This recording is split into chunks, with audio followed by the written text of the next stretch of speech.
अध्याय अभी हमारा चौथा अध्याय चालू हो गया है। चौथा, सॉरी, हाँ, तीसरा तीसरा अध्याय। तो तीसरा अध्याय का शुरुआत किया था हमने। तो अभी तक हमने क्या क्या चर्चा किया। तो शुद्ध भक्ति की व्याख्या, और फिर शुद्ध भक्ति के 6 लक्षण, जैसे वो तीन तीन अलग भक्तियों में प्रकट होते हैं: साधन भक्ति, भाव भक्ति, प्रेम भक्ति इत्यादि। और उसके बाद फिर साधन भक्ति की व्याख्या,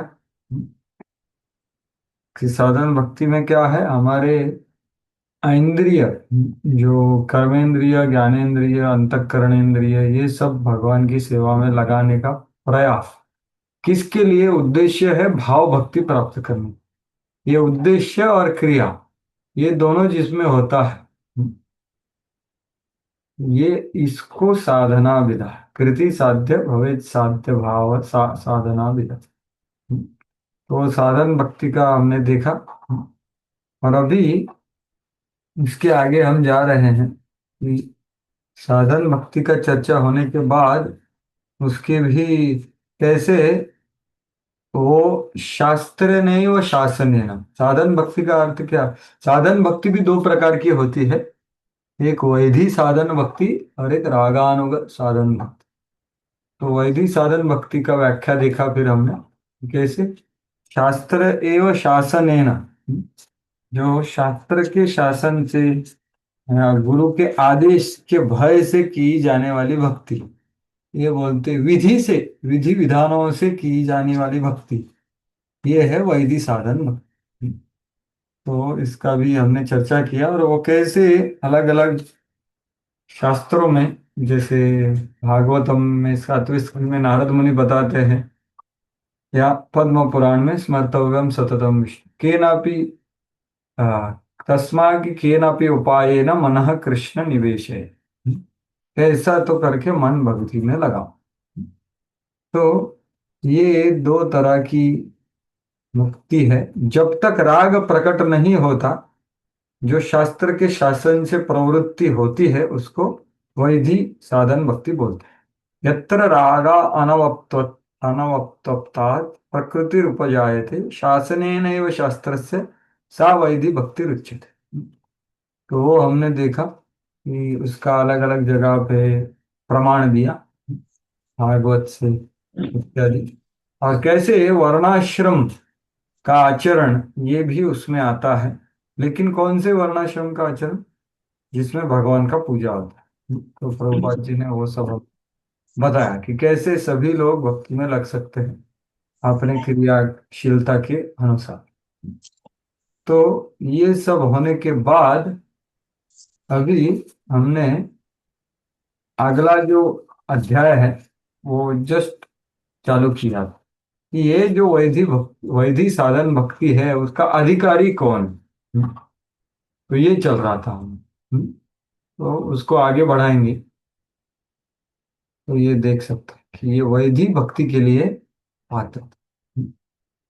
तो देखिए, एक होता है अधिकार। ये अधिकार का चर्चा बहुत जरूरी है। देखो, आईआईटी कॉलेज में एडमिशन पाने के लिए हमको कुछ जेई देना पड़ता है, और सिर्फ देना नहीं पड़ता, उसमें क्वालिफाई भी होना पड़ता है, तो आईआईटी मिल सकता है। लेकिन आईआईटी कॉलेज में ऐसे ही आप घुस सकते हो, लेकिन वहां सीख नहीं सकते। मतलब घुस गए मतलब आईआईटी में है क्या, ऐसा नहीं। एक अधिकार चाहिए कि उधर प्रशिक्षण प्राप्त करने। जैसे कौन से भी 10वीं का कक्षा पास होने के बाद कॉलेज में जाने के लिए अधिकार हो, एग्जाम देना पड़ता है। हाँ, 12वीं के बाद कॉलेज में जाने के लिए कुछ एग्जाम देना पड़ता है, डॉक्टर, इंजीनियर या बाकी चीज के लिए। तो एग्जाम पास होने के बाद वो अधिकारी होता है। जैसे इंजीनियर बनना चाहता है, तो इंजीनियर अधिकार कब प्राप्त होता है उसको? जो फर्स्ट ईयर में वो एग्जाम देके कॉलेज में एडमिशन लेता है, तब भी अधिकार प्राप्त होता है। ऐसा नहीं है कि वो इंजीनियरिंग की पुस्तक लेके पढ़ेगा और इंजीनियर बन जाएगा। नहीं, उसको अधिकार नहीं है तो इंजीनियरिंग की पुस्तक पढ़ भी लेगा तो भी वो बाहर की दुनिया में अधिकारी नहीं माना जाएगा। तो यही बात है, देखो भक्तिमय क्रियाओं में लगना और अधिकार के साथ भक्तिमय क्रियाओं में लगना ये दो अलग चीज है। तो वही अधिकार का यहाँ पर बात हो रहा, क्योंकि अधिकार ये महत्वपूर्ण चीज होता है जिससे शुद्ध भक्ति का अनुशीलन हो सके। और ये अधिकार का ही अभी चर्चा होगा। तो ये बहुत महत्वपूर्ण है। ऐसा नहीं कि सभी लोग जो धोती कुर्ता कंठी या साड़ी पहने हुए हैं और सभी शुद्ध भक्ति के, वैदिक साधन भक्ति के अधिकारी हैं। जरूरी नहीं। कौन क्या कर रहा है वो हमें देखना चाहिए। इस ये जो अभी लक्षण और परिभाषाएं दी जाएंगी उसके हिसाब से तो वही साधना भक्त का अधिकारी माना जाएगा। तो ये कुछ विचार बोलते हुए ये महत्वपूर्ण विषय में हम अभी प्रवेश करेंगे।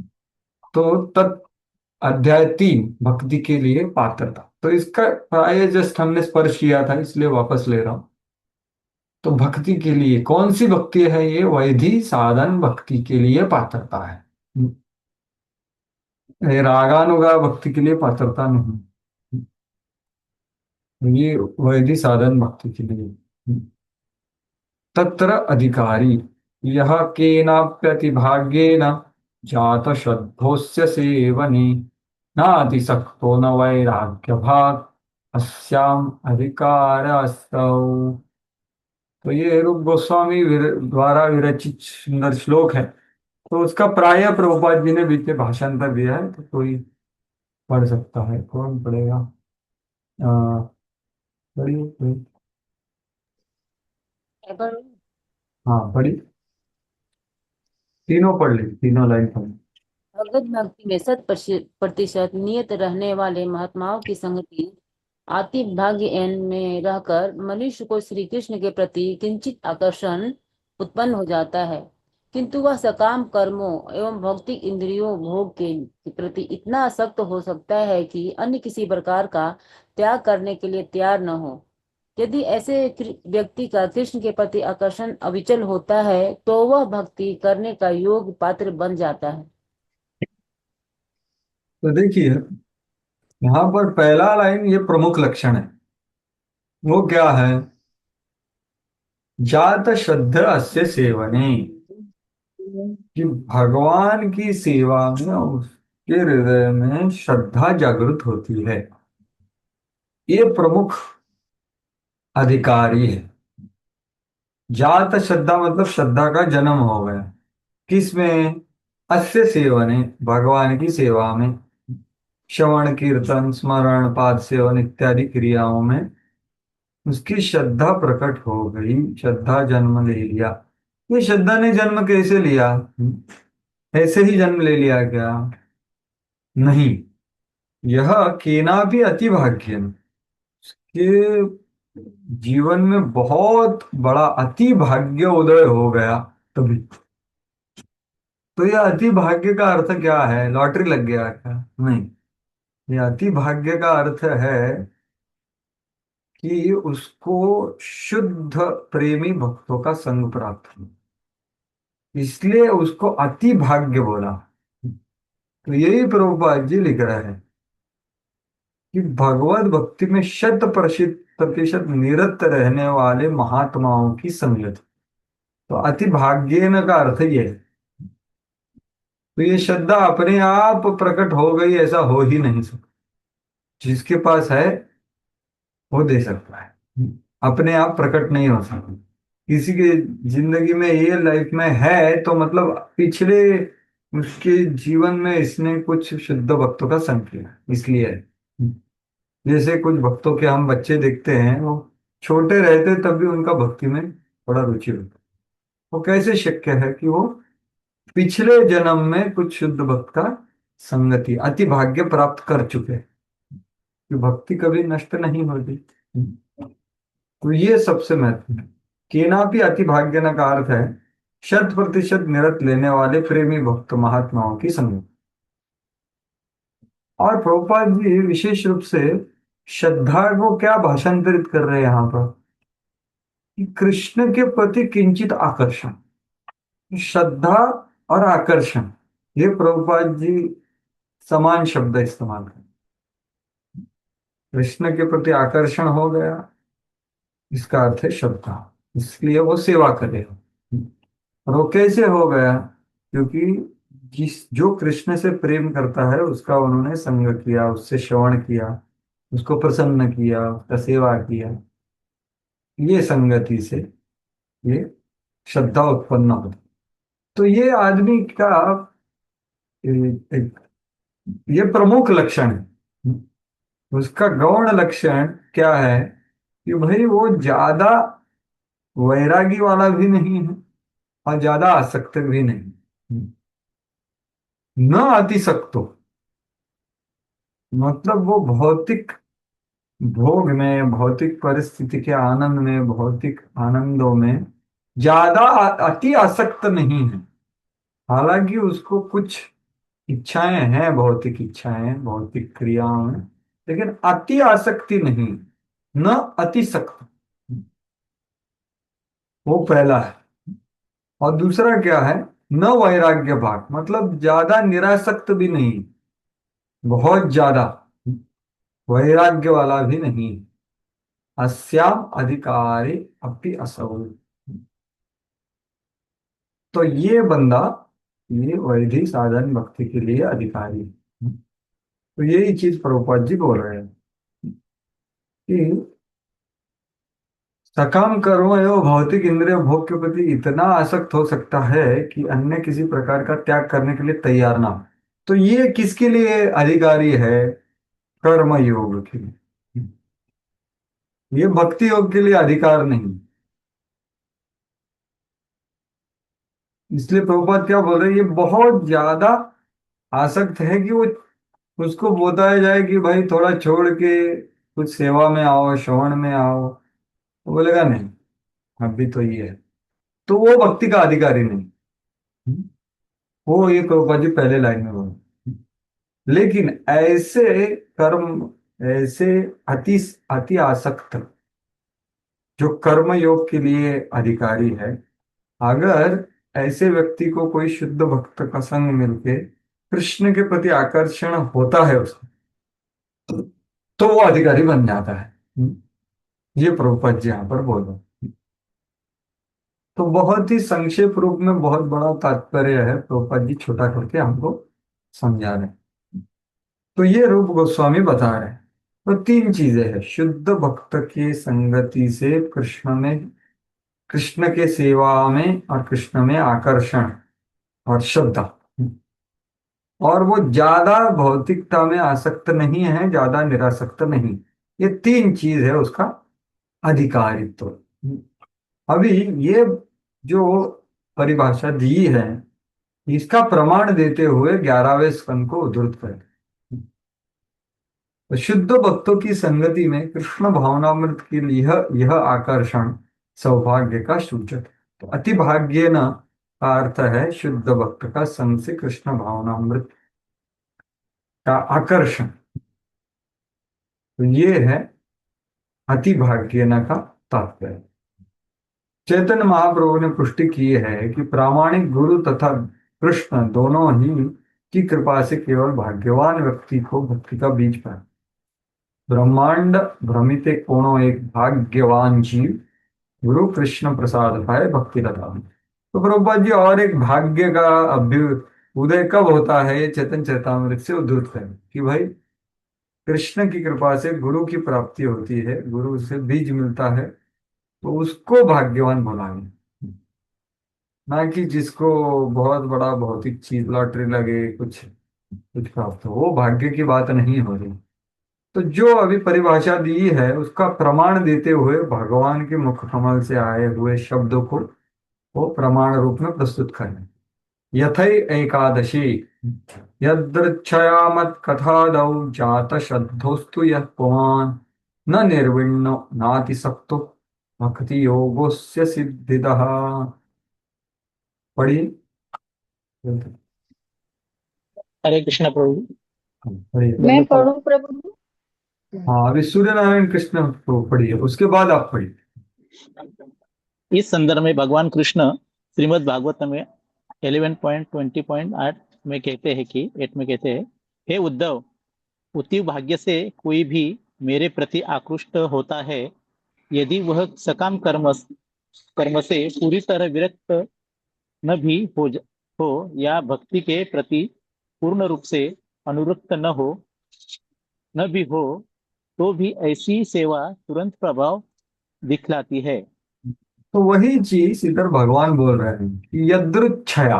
तो यदृच्छया का यहाँ अर्थ है अति भाग्य। मतलब क्या? शुद्ध भक्त की संगति से। मत कथादो जात श्रद्धो। मेरे कथा इत्यादि में, मतलब मेरी कथा, मेरा कीर्तन, मेरा स्मरण, मेरा पाद सेवन, अर्चन, मतलब अस्य सेवने श्रद्धा जात, जिसका श्रद्धा प्रकट हो गया है, ऐसा एक आदमी, यह पुमान, मतलब एक आदमी। तो एक आदमी क्यों बोल रहा हूं मैं? क्योंकि ये बहुत विरल होता। इसके पहले वाले श्लोक में भगवान 11वां स्कंद के 20वें अध्याय का 27वां श्लोक आप देखोगे, तो ज्ञानी नाम न्यासी नाम ज्ञान योगो कर्म योगम तो कामिनाम निर्विण्णानां ज्ञान योगो न्यासिनाम यह कर्मसु तेषु अनिर्विण्ण चित्तानां कर्म योगस्तु कामिनाम। इसका अर्थ क्या है? जो बहुत ज्यादा अनासक्त है भौतिक आनंद से, भौतिक परिस्थितियों से, भौतिक वस्तुओं से, उसके लिए ज्ञान योग है। जो जिन्होंने कर्म को छोड़ दिया, लेकिन जिनको ऐसी अनासक्ति प्रकट नहीं हुई है, जो बहुत सारे इच्छाएं रखते हैं, कामी नाम अनिर्विण्ण चित्ता नाम कर्मयोग। तो ये है 27वां श्लोक। तो कर्मयोग की जो अधिकार है वो बताया है कि वो अनिर्विण्ण चित्त है और कामी है, मतलब उनको भौतिक इच्छाएं हैं। और जो अनासक्त है, वैराग्य भाग है, उनके लिए ज्ञान योग है। तो इसके लिए मतलब बहुत अनेक वचन का इस्तेमाल हुआ है, लेकिन यहाँ पर अगले श्लोक में भक्ति का अधिकार बताया जा रहा है। तो ये क्या बोला है? एक आदमी। एक आदमी क्यों बोला? क्योंकि ये विरल होता है ऐसा श्रद्धा प्राप्त। तो ये श्रद्धा के लिए वापस प्रभुपाद जी क्या बोल रहे हैं? आकर्षण। मेरे प्रकृति आकृष्ट होता है, ये श्रद्धा का तात्पर्य है। श्रद्धा मतलब ऐसा आदमी सो सिर्फ मंदिर में आता है, ऐसा नहीं बोल सकते। मंदिर में लोग कई कई अलग अलग इच्छाओं से आ सकते हैं। जैसे प्रभुपाद जी आगे रूप गोस्वामी बताएंगे, आर्त जिज्ञासु अर्थार्थी ज्ञानी, ये भी होते हैं। या अलग अलग लोग अलग अलग इच्छाओं से मंदिर में आते हैं। आजकल तो इस्कॉन के मंदिर में बहुत कुछ चलता है, तो अलग अलग इच्छाओं से लोग आते हैं। वो सभी लोग ये वैदिक भक्ति की, शुद्ध भक्ति के अधिकारी है, जरूरी नहीं है। ये जानना महत्वपूर्ण है। इसलिए क्या बोला है? मेरे प्रति आकर्षित हो गया हो। तो ये श्रद्धा का ये बताया। तो वो न अतिसक्तो, मतलब सकाम कर्म से पूरी तरह विरक्त नहीं है। मतलब क्या? न निर्विण्ण, कि वो ज्ञान योग के लिए अधिकारी नहीं है, क्योंकि वो पूरा का पूरा विरक्त हो गया तो ज्ञान योग करेगा। और ना अतिसक्तो, वो कर्म के लिए बहुत ज्यादा आसक्त भी नहीं। वो आदमी के लिए ये वैदिक साधन भक्ति है, ये विरल है। तो ये जो है, ऐसे अधिकारियों का तीन कोटियां हैं, तीन श्रेणियां हैं, तीन तरह के भक्त। जैसे मैंने बताया कि कॉलेज में हम एडमिशन लेते हैं तब अधिकारी बनते हैं, और फिर first year, second year, third year, फिर इंजीनियर बनते हैं। तो ऐसा ही यहाँ पर तीन कोटियां बताई। उत्तमो मध्यमश्च स्यात् कनिष्ठश्च चेति स त्रिधा। तो हाँ, ये पढ़ सकते हैं, है ना? भक्तों की प्रथम श्रेणी का भक्त क्या होता है? पढ़िए, कोई जो नहीं पढ़ा वो पढ़िए। हरे हरे कृष्णा प्रभु जी, मैं पढ़ रही हूँ। हाँ हरे पढ़िए। कृष्ण। भक्तों की 3 श्रेणियां की जा सकती हैं। प्रथम का सर्वोच्च श्रेणी के भक्त का वर्णन इस प्रकार है। वह सभी बौद्धिक शास्त्र के अध्ययन तथा संबंधित इन शास्त्रों क्या? हाँ, शास्त्रों के अध्ययन। आधार पर अध्ययन के तर्क प्रस्तुत करने में अति पटु होता है और भक्ति की विधियों पर निर्णयात्मक रूप से विचार कर सकता है। वह पूर्ण विवेक के साथ अपने निष्कर्ष प्रस्तुति कर सकता है। वह अच्छी तरह जानता है कि जीवन का चरम लक्ष्य कृष्ण की प्रेमा भक्ति प्राप्त करना है। वह यह भी जानता है कि कृष्ण की पूजा तथा प्रेम के एकमात्र लक्ष्य हैं। प्रथम श्रेणी का भक्त वह है जो प्रामाणिक गुरु के परिश्रम पाकर प्रशिक्षण। प्रशिक्षण पाकर विधि विधानों का कठोरता से पालन करता है और शास्त्र के अनुसार अपने गुरु की आज्ञा का पालन करता है। इस प्रकार उपदेश देने के लिए पूरी तरह से प्रशिक्षित होकर और स्वयं गुरु बनकर वह प्रथम श्रेणी का भक्त माना जाता है। प्रथम श्रेणी का भक्त कभी भी आचार्यों के नियमों से विचलित नहीं होता और शास्त्र को युक्ति तथा तर्क समेत समेत समझ कर उसमें दृढ़ निष्ठा प्राप्त करता है। हरे कृष्ण प्रभु, दंडवत प्रणाम। हरे कृष्ण, धन्यवाद। तो यहाँ पर व्याख्या की गई है कि उत्तम अधिकारी, तो ये कौन है? तो ये इसका ये श्लोक है। तत्र उत्तमः शास्त्रयुक्तौ च। मैं दिखा रहा हूँ श्लोक को आपको, एक सेकंड दीजिए।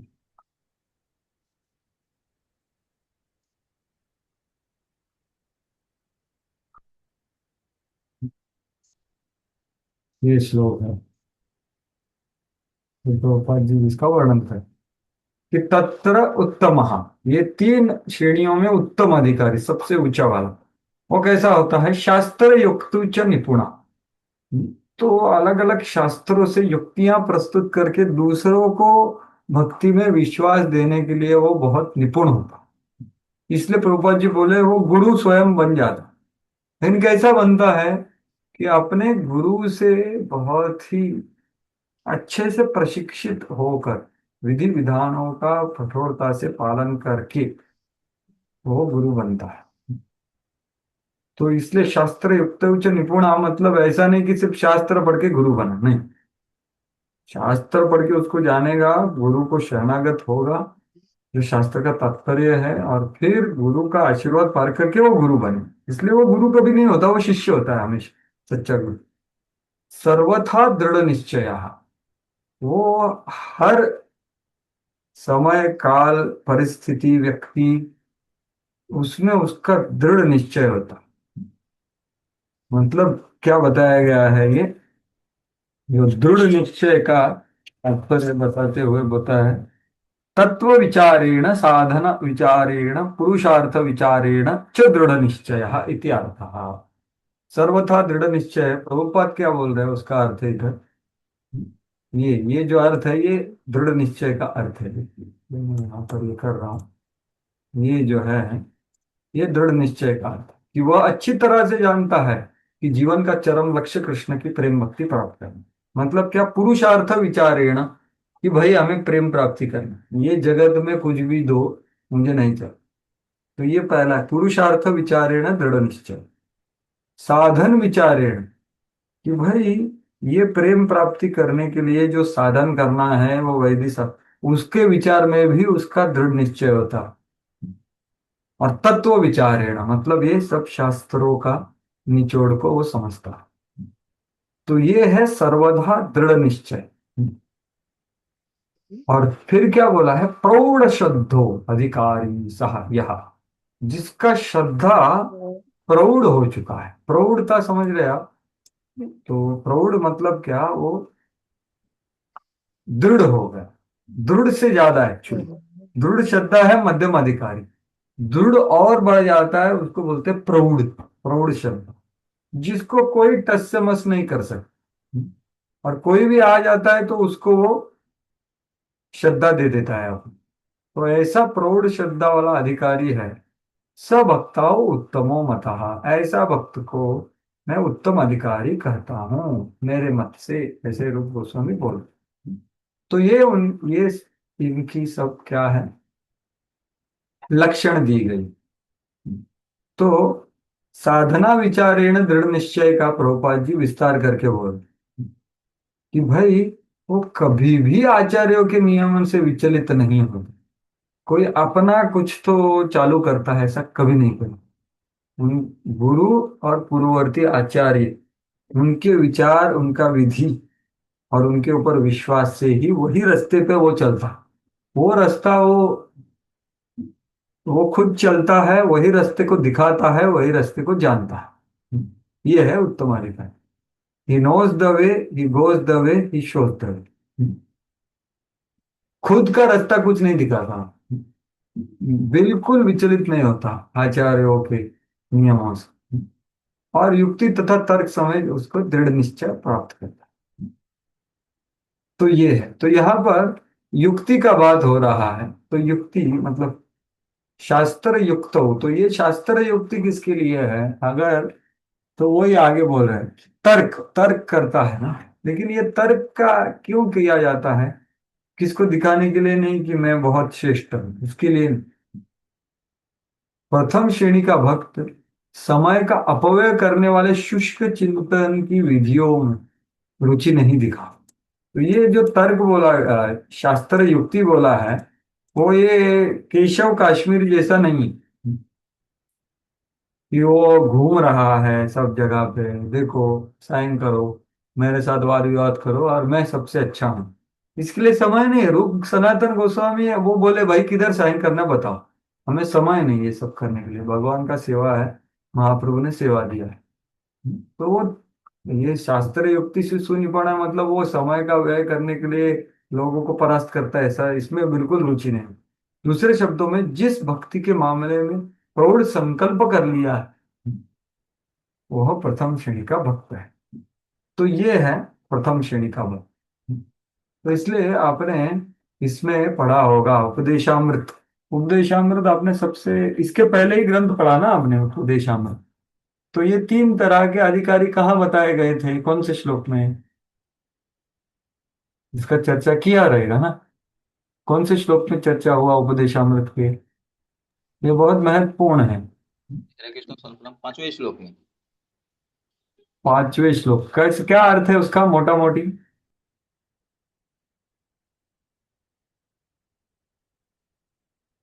अनम्यूट करके बताइए विश्वम्बर से तुमको, मोटा मोटी अर्थ बताए जो भी आपके स्मरण में है, सही बोले यार। जो उत्तम श्रेणी का भक्त हो, किसी वो हर जीव में भगवान को देखता है। हरि हाँ, बोल। वो एक उसका ये हो गया, बिल्कुल सही, उसका वो एक किसी लक्षण है।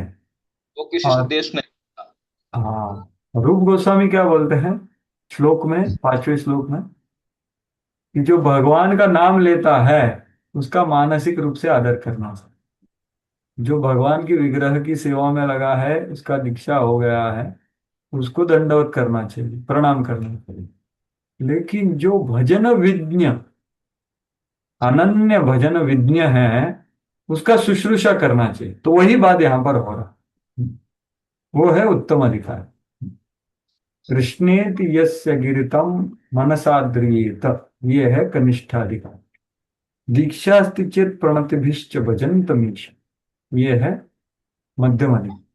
शुश्रूषया भजन विज्ञम अनन्य मन, कि अनन्य भक्ति भजन विज्ञ, यही अर्थ है इधर सर्वथा दृढ़ निश्चय प्रौढ़ श्रद्धा का, कि भाई अनन्य भक्ति के विधि में वो विज्ञ है, इसकी शुश्रूषा करनी चाहिए, इसलिए उसको गुरु ग्रहण करना है, प्रभुपाद जी बोलते। और इससे जो आगे बढ़ता है वो है परमहंस। वो कौन है, निंदादि शून्य हृदय ईप्सित संगलब्ध। तो ऐसे परमहंस का लक्षण क्या है कि उसके हृदय में बिल्कुल निंदा करने की प्रवृत्ति है ही नहीं। ये परमहंस है। ये सिर्फ उत्तम अधिकारी नहीं होता, उत्तम अधिकारी परिपक्व हो, उत्तम अधिकारी उत्तम भक्त बोल सकते। तो उसका तो संग का हम प्रार्थना करना चाहिए, क्योंकि वो बहुत बहुत बहुत विरल है, ऐसा वो बोल रहे। तो वही सिद्धांत को यहाँ पर रूप गोस्वामी बता रहे। तो इसका चर्चा वहां भी हुआ था, आपको याद होगा, इसलिए मैं याद दिलाऊं। प्रभुपाद जी बोलते हैं उधर कि इसलिए ऐसे उत्तम अधिकारी गुरु का ग्रहण करना चाहिए, और उनके जो वाक्य है उनको शिरोधार्य करके हृदय में धारण करके आगे बढ़िए। बाकी कुछ डिस्ट्रैक्शन नहीं करना है। अभी मध्यम अधिकारी का क्या है, तो अभी कोई पढ़ी है, तत्र मध्यम यह शास्त्रादिषु अनिपुण श्रद्धावान सतु मध्यम। हाँ पढ़िए, प्रभु जी प्रज्ञा हरे माता जी, कृष्ण। पढ़िए। हाँ पढ़िए। मैं पढ़ूं? हाँ पढ़िए। हम्म। द्वितीय श्रेणी के भक्त के निम्नलिखित लक्षण बतलाए गए हैं। वह शास्त्रों के बल पर तर्क करने में अति निपुण नहीं होता, अपितु उसे अपने लक्ष्य में दृढ़ विश्वास रहता है। इस विवरण का तात्पर्य यह है कि द्वितीय श्रेणी के भक्त को कृष्ण भक्ति की विधि में दृढ़ विश्वास रहता है, किंतु कभी कभी अपने विपक्षी को शास्त्रों के बल पर अपना तर्क तथा निर्णय देने में वह असफल हो सकता है। भगवत तो गीता 9.3। तो भी अपने भीतर अपने इस निर्णय के प्रति वह निर्भीक रहता है कि कृष्ण पूजा के चरम लक्ष्य है। हरे कृष्ण। हाँ, तो देखिए यहाँ पर मध्यम अधिकारी और उत्तम अधिकारी में क्या फर्क है, कि इसका प्रौढ़ श्रद्धा नहीं है, इसका दृढ़ श्रद्धा। कृष्ण की पूजा एक चरम लक्ष्य है, बाकी कुछ नहीं करना। दृढ़ विश्वास होता है कृष्ण भक्ति के विधि में। तो साधना विचारेण दृढ़ निश्चय, पुरुषार्थ विचारेण भी दृढ़ निश्चय होता है उसका। लेकिन तर्क में अतीव निपुण नहीं, मतलब क्या, थोड़ी निपुणता है उसमें, वो भी शास्त्र का ग्रहण किया है, आचरण किया है, तो निपुणता थोड़ी है, लेकिन उतनी नहीं है, अति निपुण नहीं है। इसलिए उसको भी कोई हिला नहीं सकता। हालांकि कभी कभी कोई दूसरे पंथ वाले लोग उससे कुछ तर्क करेंगे, तो वो तर्क को जवाब नहीं दे, कभी कभी नहीं दे सकते, लेकिन उनको वो हिला नहीं सकते। तो ये है मध्यम अधिकारी। शास्त्रादिषु अनिपुण, अनिपुण मतलब क्या, जो उसके जैसा निपुण नहीं। ऐसा अर्थ नहीं कि शास्त्र को नहीं जानते, उतना निपुण नहीं जो उत्तम अधिकारी, इसलिए अति निपुण बोला है। और लेकिन क्या है, श्रद्धावान का दृढ़ श्रद्धा है, सतु मध्यम। तो ये है मध्यम अधिकारी। और फिर कनिष्ठ अधिकारी कौन है, यो भवेत कोमल श्रद्धा स कनिष्ठो निगद्यते। हाँ, और कोई पढ़ी। जी हरे हरे हरे कृष्ण। कृष्ण प्रभु जी। हाँ पढ़िए। हरे कृष्ण प्रभु जी। हाँ ओके। हरे कृष्ण। नवदीक्षित या तृतीय श्रेणी का भक्त वह है जिसको न तो विश्वास प्रबल होता है और जो न ही शास्त्र के निर्णय को मानता है। नवदीक्षित को विश्वास उसे प्रबल तर्क करने वाले के द्वारा या विपरीत निर्णय के द्वारा बदला जा सकता है। द्वितीय श्रेणी के भक्त से इसकी भिन्नता यह है कि नवदीक्षित को अपने लक्ष्य में दृढ़ निष्ठा नहीं होती, जबकि द्वितीय श्रेणी का भक्त शास्त्रों से तर्क तथा प्रमाण प्रस्तुत न कर पाने पर भी अपने लक्ष्य में पूरी निष्ठा बनाए रखता है। इसी कारण वह नवदीक्षित कहलाता है। तो ये समझ गया कि इसकी श्रद्धा है, श्रद्धा है इसलिए तो अधिकारी है ना ये। लेकिन कैसी श्रद्धा है, कोमल है। तो कोई दूसरा कुछ बोल देता है तो वो तुरंत सोचने लगता है, अरे ये भी सही लगता है। लेकिन थोड़ा सोचने के बाद, घर आने के बाद वो सोचता है, नहीं, हमारे गुरु जो बोल रहे हो वो सही। तो मतलब ऐसी बात नहीं कि वो विचलित हो गया, का श्रद्धा है इसलिए तो, लेकिन कुछ बात श्रवण करके वो थोड़ी देर के लिए विचलित हो सकती, लेकिन वापस आ जाएगा, इसलिए तो उसको कनिष्ठ अधिकारी बोला। शुद्ध भक्ति का अधिकारी है वो। तो वो बोलेगा हाँ ये भी सही बोल रहा है शायद, लेकिन कुछ विचार करने के बाद वो मानता है कि भाई गुरु ही ठीक बोल रहे, तो फिर वापस भक्ति करने लगता। तो ऐसा है। तो ये चीज प्रभुपाद जी ने बहुत सुंदरता से 9वें अध्याय में, भगवत गीता का 9वां अध्याय का क्या था, क्या ये है शीर्षक 9वें अध्याय का, भगवत गीता के सर्व महत्वपूर्ण अध्याय, क्या शीर्षक है उसका? परम गुह्य ज्ञान। गुह्य। गुह्य नहीं, परम गुह्य। गुह्य ज्ञान है आत्मज्ञान, जो पहले 6 अध्यायों में बताया गया। गुह्यतर ज्ञान है मिश्र भक्ति का ज्ञान, जो 7वें और 8वें अध्याय में बताया गया भगवत गीता। लेकिन परम गुह्य ज्ञान क्या है, जिसका चर्चा भक्ति रसामृत सिंधु में हो रहा है, उसको बोलते हैं केवल भक्ति का ज्ञान, शुद्ध भक्ति का ज्ञान, उत्तमा भक्ति का ज्ञान। ये है केवल, ये है परम गुह्य ज्ञान। और ये परम गुह्य ज्ञान के बारे में यहाँ पर ये श्लोक उद्धृत है। पहला श्लोक, दूसरा श्लोक और ये तीसरा श्लोक है, और ये श्रद्धा के बारे में बात करता है, जो हम अभी चर्चा कर। तो इसके पहले वाला श्लोक क्या है? राज विद्या राजगुह्यम पवित्रमिदमुत्तमं प्रत्यक्ष आवागमम धर्म्यम सुसुखम कर्तुम अव्ययम। कि ये राजगुह्य जो है, परम गुह्य चीज है, ये राज विद्या है, ये सभी विद्याओं का राजा है। ये क्या है? शुद्ध भक्ति। ये कैसी है? परम पवित्र। राज विद्या राजगुह्यम पवित्रम इदम उत्तमम, ये 3 गुणों से परे है, पवित्र करने वाली है किसी को भी। जैसे गंगा में स्पर्श करो, किसको भी पवित्र करती है, देखती नहीं कौन है, कितना पापी है कितना पुण्यवान है, जो भी स्पर्श करता है उसको पुण्य, वो शुद्ध। वैसी ही ये शुद्ध भक्ति की गंगा 9वें अध्याय में बताई गई। और वो कैसी की जाती है? अत्यंत आनंद से की जाती है। और प्रत्यक्ष आवागमम धर्मम सुसुखम कर्तुम आव, कि प्रत्यक्ष आवागमम मतलब हमारे कर्मेंद्रिय ज्ञानेंद्रियों द्वारा अनुभवित चीज है। ऐसा नहीं कि बाद में अनुभव आएगा। जैसा आप खाना चालू करते हैं वैसे आपको भूख कम हो जाता है, स्वाद आता है। ऐसा नहीं कि पूरा खाना होने के बाद पता चले, वैसा ही।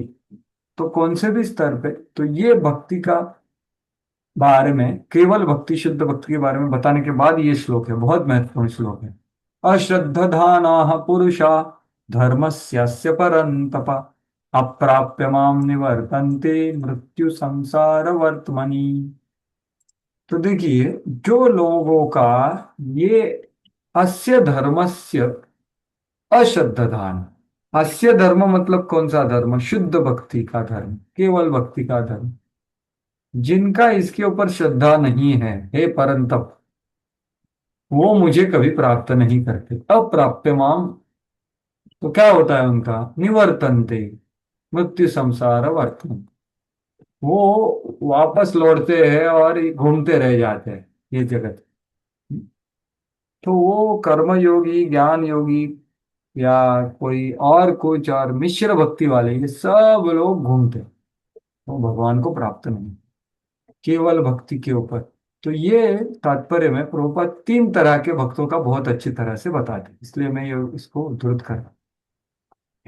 तो श्रद्धा विहीन के लिए भक्ति योग पाना कठिन है, यही इस श्लोक का तात्पर्य है। जैसे केनापि अति भाग्य न, बोला ना, वही है। श्रद्धा तो भक्तों की संगति से उत्पन्न की जाती है। महापुरुषों से वैदिक प्रमाणों के सुनकर अभागे लोग ईश्वर में श्रद्धा नहीं रखते, वे झिझकते रहते ये सब करने के बाद भी, और भगवत गति में दृढ़ नहीं रहते। इस प्रकार कृष्ण भावनामृत की प्रगति में श्रद्धा मुख्य है। में प्रगति करना है तो हमारा श्रद्धा को बढ़ाना है। तो श्रद्धा शब्द विश्वास कहे सुदृढ़ निश्चय, कृष्ण भक्ति कहले सर्व कर्म कृत है। तो ये है श्रद्धा का परिभाषा।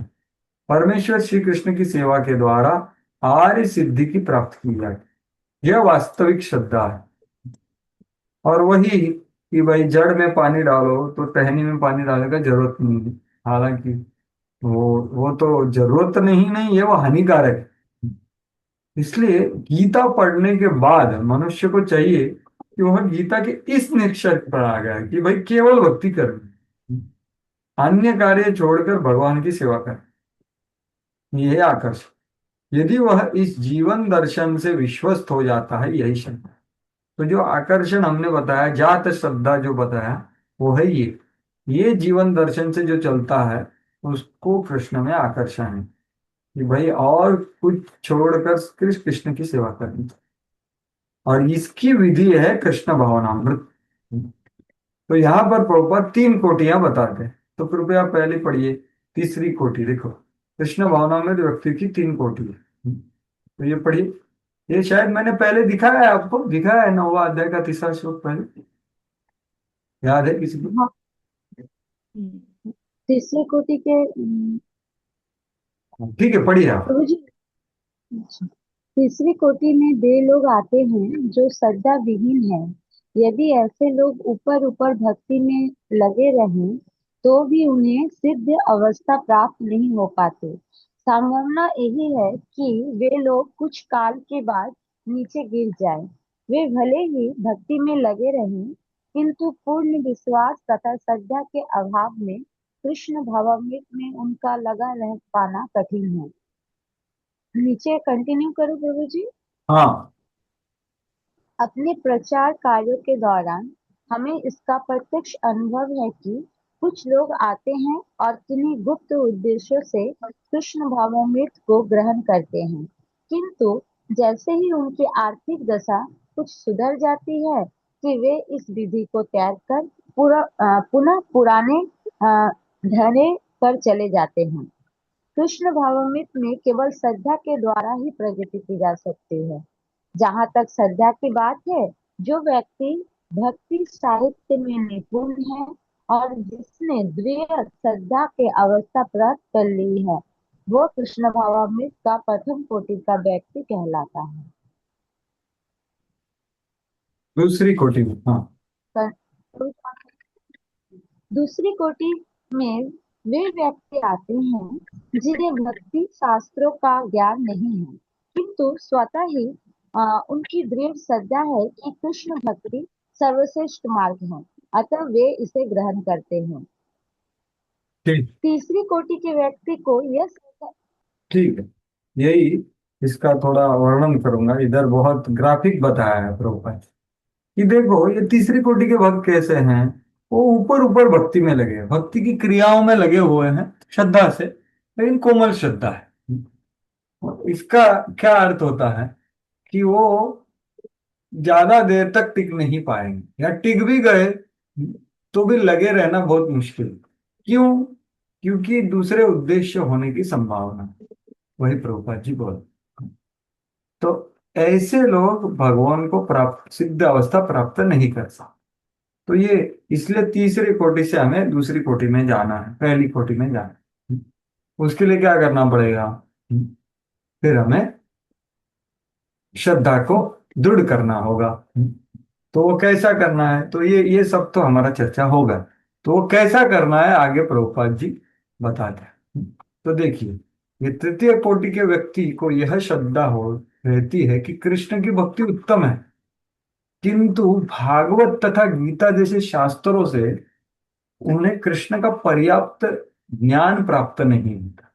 देखिए, तो गीता और भागवत में जो सिद्धांत दिए हैं उसके ऊपर कृष्ण का ज्ञान नहीं है, इसलिए उनमें आकर्षण नहीं, इसलिए बाकी चीजों में लगे हुए। तो ये सबसे पहला चीज अगर हमें बढ़ाना है तो गीता और भागवत, इसलिए प्रभुपाद जी का सिस्टम है नित्यम भागवत सेवा। वो करेंगे तो अपने आप आगे बढ़े हृदय पूर्वक। कभी कभी तृतीय कोटि के व्यक्तियों में प्रवृत्ति कर्म योग तथा ज्ञान योग की ओर होती, ज्ञान कर्मादि अनावृतम ऐसा बोला है ना। तो कभी कभी वे विचलित होते रहते, किंतु जो ही उनसे ज्ञान तथा कर्मयोग का संदूषण निकल जाता है तो वह कृष्ण भावनामृत की द्वितीय कोटि या प्रथम कोटि में प्रवेश होगा। तो जब ये अन्नाभिलाषिता शून्यम का अनुशीलन करने में योग्य है, सिर्फ इच्छुक नहीं है, अभी कर पा रहे हैं, तो वो दूसरी कोटि के हो गए। तो ये 3 तरह की भाग है जो भक्ति में लगे हुए। तो जो लोग कृष्ण के विषय तथा भक्ति की श्रेष्ठता को सुनकर भी श्रद्धा नहीं रखते, यह सोचते हैं कि यह मात्र प्रशंसा है, उन्हें मार्ग अत्यंत कठिन जान पड़ता है, भले ही वे ऊपरी से भी भक्ति में रत क्यों ना हो। तो वो क्या है, वो जब हरि नाम हरि कथा हरि सेवा का प्रशंसा सुनते हैं, वो बोलते हैं अरे ये सब एडवर्टाइज है, थोड़ी सच है। आज हमने एक नाम लिया और भगवत धाम चला, ये एडवर्टाइज के लिए बताते हैं, थोड़ी सच है। ऐसा वो होता है, तो वो अपराध करते हैं। तो उन्हें सिद्धि प्राप्त होने की बहुत कम आशा है। इस प्रकार भक्ति करने के लिए श्रद्धा परमा आवश्यक है। तो ये बहुत महत्वपूर्ण तात्पर्य है प्रभुपाद जी का। यहाँ पर प्रभुपाद जी 3 तरह के भक्तों का वर्णन कर रहे हैं।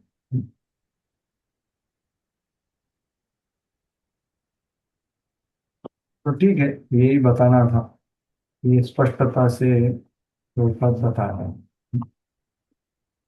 तो अभी आगे प्रभुपाद बोल रहे हैं कि ये जो 3 अधिकारी है, ये वैदिक भक्ति के अधिकारी, इन्होंने आईआईटी में एडमिशन मिल गया है। हालांकि कोई फर्स्ट सेमेस्टर में है, कोई 3rd ईयर में है, कोई 4th ईयर, लेकिन है अधिकारी। लेकिन इसके पहले वाले कुछ भक्त हैं जो भगवान को प्रस्तुत होते हैं। चतुर्विधा भजन्ते माम जनः सुकृति नोर्जुना आर्त जिज्ञासु अर्थार्थी ज्ञानी च भरतर्षभ। ये भगवत गीता में 4 तरह के अधिकारी बताए गए। तो ये आप यहाँ पर देख सकते हो, ठीक है। और श्लोक में बोल दिया, श्लोक मैंने बोल दिया। तो ये 4 तरह के हैं। नहीं कृपया म्यूट कीजिए, हरे कृष्णा। तो ये 4 तरह के जो लोग हैं वो शुद्ध भक्ति के अधिकारी नहीं, वो उनसे भी निम्न है, कनिष्ठ अधिकारी से निम्न है। क्योंकि कनिष्ठ अधिकारी को शुद्ध भक्त का संग प्राप्त हुआ है और उसके हृदय में आकर्षण उत्पन्न हुआ। लेकिन ये 4 तरह के जो लोग हैं वो उनसे निम्न है। वो मतलब आईआईटी जेई का एंट्रेंस दे रहे हैं अभी तक, ऐसा बोल सकते हैं। तो ये पढ़िए भगवत गीता मैं में। पढ़ूं प्रभु जी? हाँ पढ़िए। भगवत गीता में नौसिखिए भक्त का आगे भी वर्गीकरण हुआ है।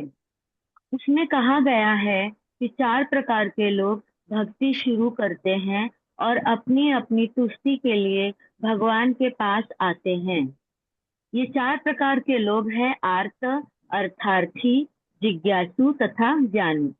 ऐसे लोग किसी पूजा स्थल पर जाते हैं और भौतिक क्लेश के निवारण या आर्थिक विकास अथवा अपनी जिज्ञासा की तुष्टि के लिए ईश्वर से प्रार्थना करते हैं। ऐसा बुद्धिमान व्यक्ति जो ईश्वर की महानता का अनुभव मात्र करता है, 9 सिखियों में ही गिना जाता है। शुद्ध भक्तों की संगति में रहने से ऐसे 9 सिखियों को द्वितीय श्रेणी या प्रथम श्रेणी का पद प्राप्त हो सकता है। महाराज ध्रुव। धन्यवाद धन्यवाद। बस वो 4 उदाहरण है, वो हम देखेंगे। एक है ध्रुव महाराज, एक है शौनक ऋषि, एक है 4 कुमार इत्यादि। तो यहाँ पर क्या बोला है, तत्र गीतादिषु उक्तानाम। तो गीता में और अन्यत्र बताए हुए चतुर्णाम अधिकारिणाम, 4 तरह के अधिकारी, इनमें मध्य यस्मिन् भगवतः कृपा स्यात् तत्प्रियस्य वा। तो ये जो 4 प्रकार के लोग हैं वो शुद्ध भक्ति के अधिकारी कब बनेंगे, जब उनके ऊपर शुद्ध भक्त की या भगवान की कृपा होगी, तब वो कनिष्ठ अधिकारी कहे जाए। तब तक वो कनिष्ठ अधिकारी, जब तक उनको कृपा प्राप्त नहीं होती भगवान की और शुद्ध भक्त की, तब तक वो हालांकि भगवान का पूजा कर रहा है, लेकिन वो कनिष्ठ अधिकारी के स्तर पे नहीं है। क्यों नहीं है? क्योंकि वो अपने अपनी तुष्टि के लिए ही भगवान को प्रस्तुत होते। कोई आर्त है क्लेश निवारण के लिए, कोई अर्थार्थी है आर्थिक विकास के लिए, कोई जिज्ञासु है भाई जिज्ञासा चाहता है, कोई ज्ञानी भी है। लेकिन ये चारों लोग अपने आप का ही इच्छा से भगवान को प्रस्तुत होते हैं। लेकिन केवल भक्ति वैसी नहीं होती, इसलिए वो कनिष्ठ अधिकारी से भी कम अधिकार रखते हैं। लेकिन ये इसको कब प्राप्त करेंगे? जब उनको भगवत अह कृपा स्यात् तत्प्रिय, भगवान को जो प्रिय है उनका कृपा, या भगवान का प्रत्यक्ष रूप से कृपा प्राप्त होगा, तब वो शुद्ध भक्ति के अधिकारी हो जाएंगे। तो ये यहाँ पर बताया गया है।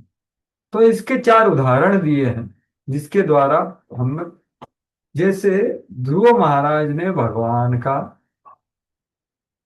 पूजा किया, बहुत तीव्रता से किया, लेकिन साम्राज्य के लिए, तो ये अर्थार्थी का एक उदाहरण है। लेकिन जब उनको नारद मुनि का संग प्राप्त हुआ, तो भगवान का दर्शन प्राप्त होने पर वो रो रहे थे बराबर की।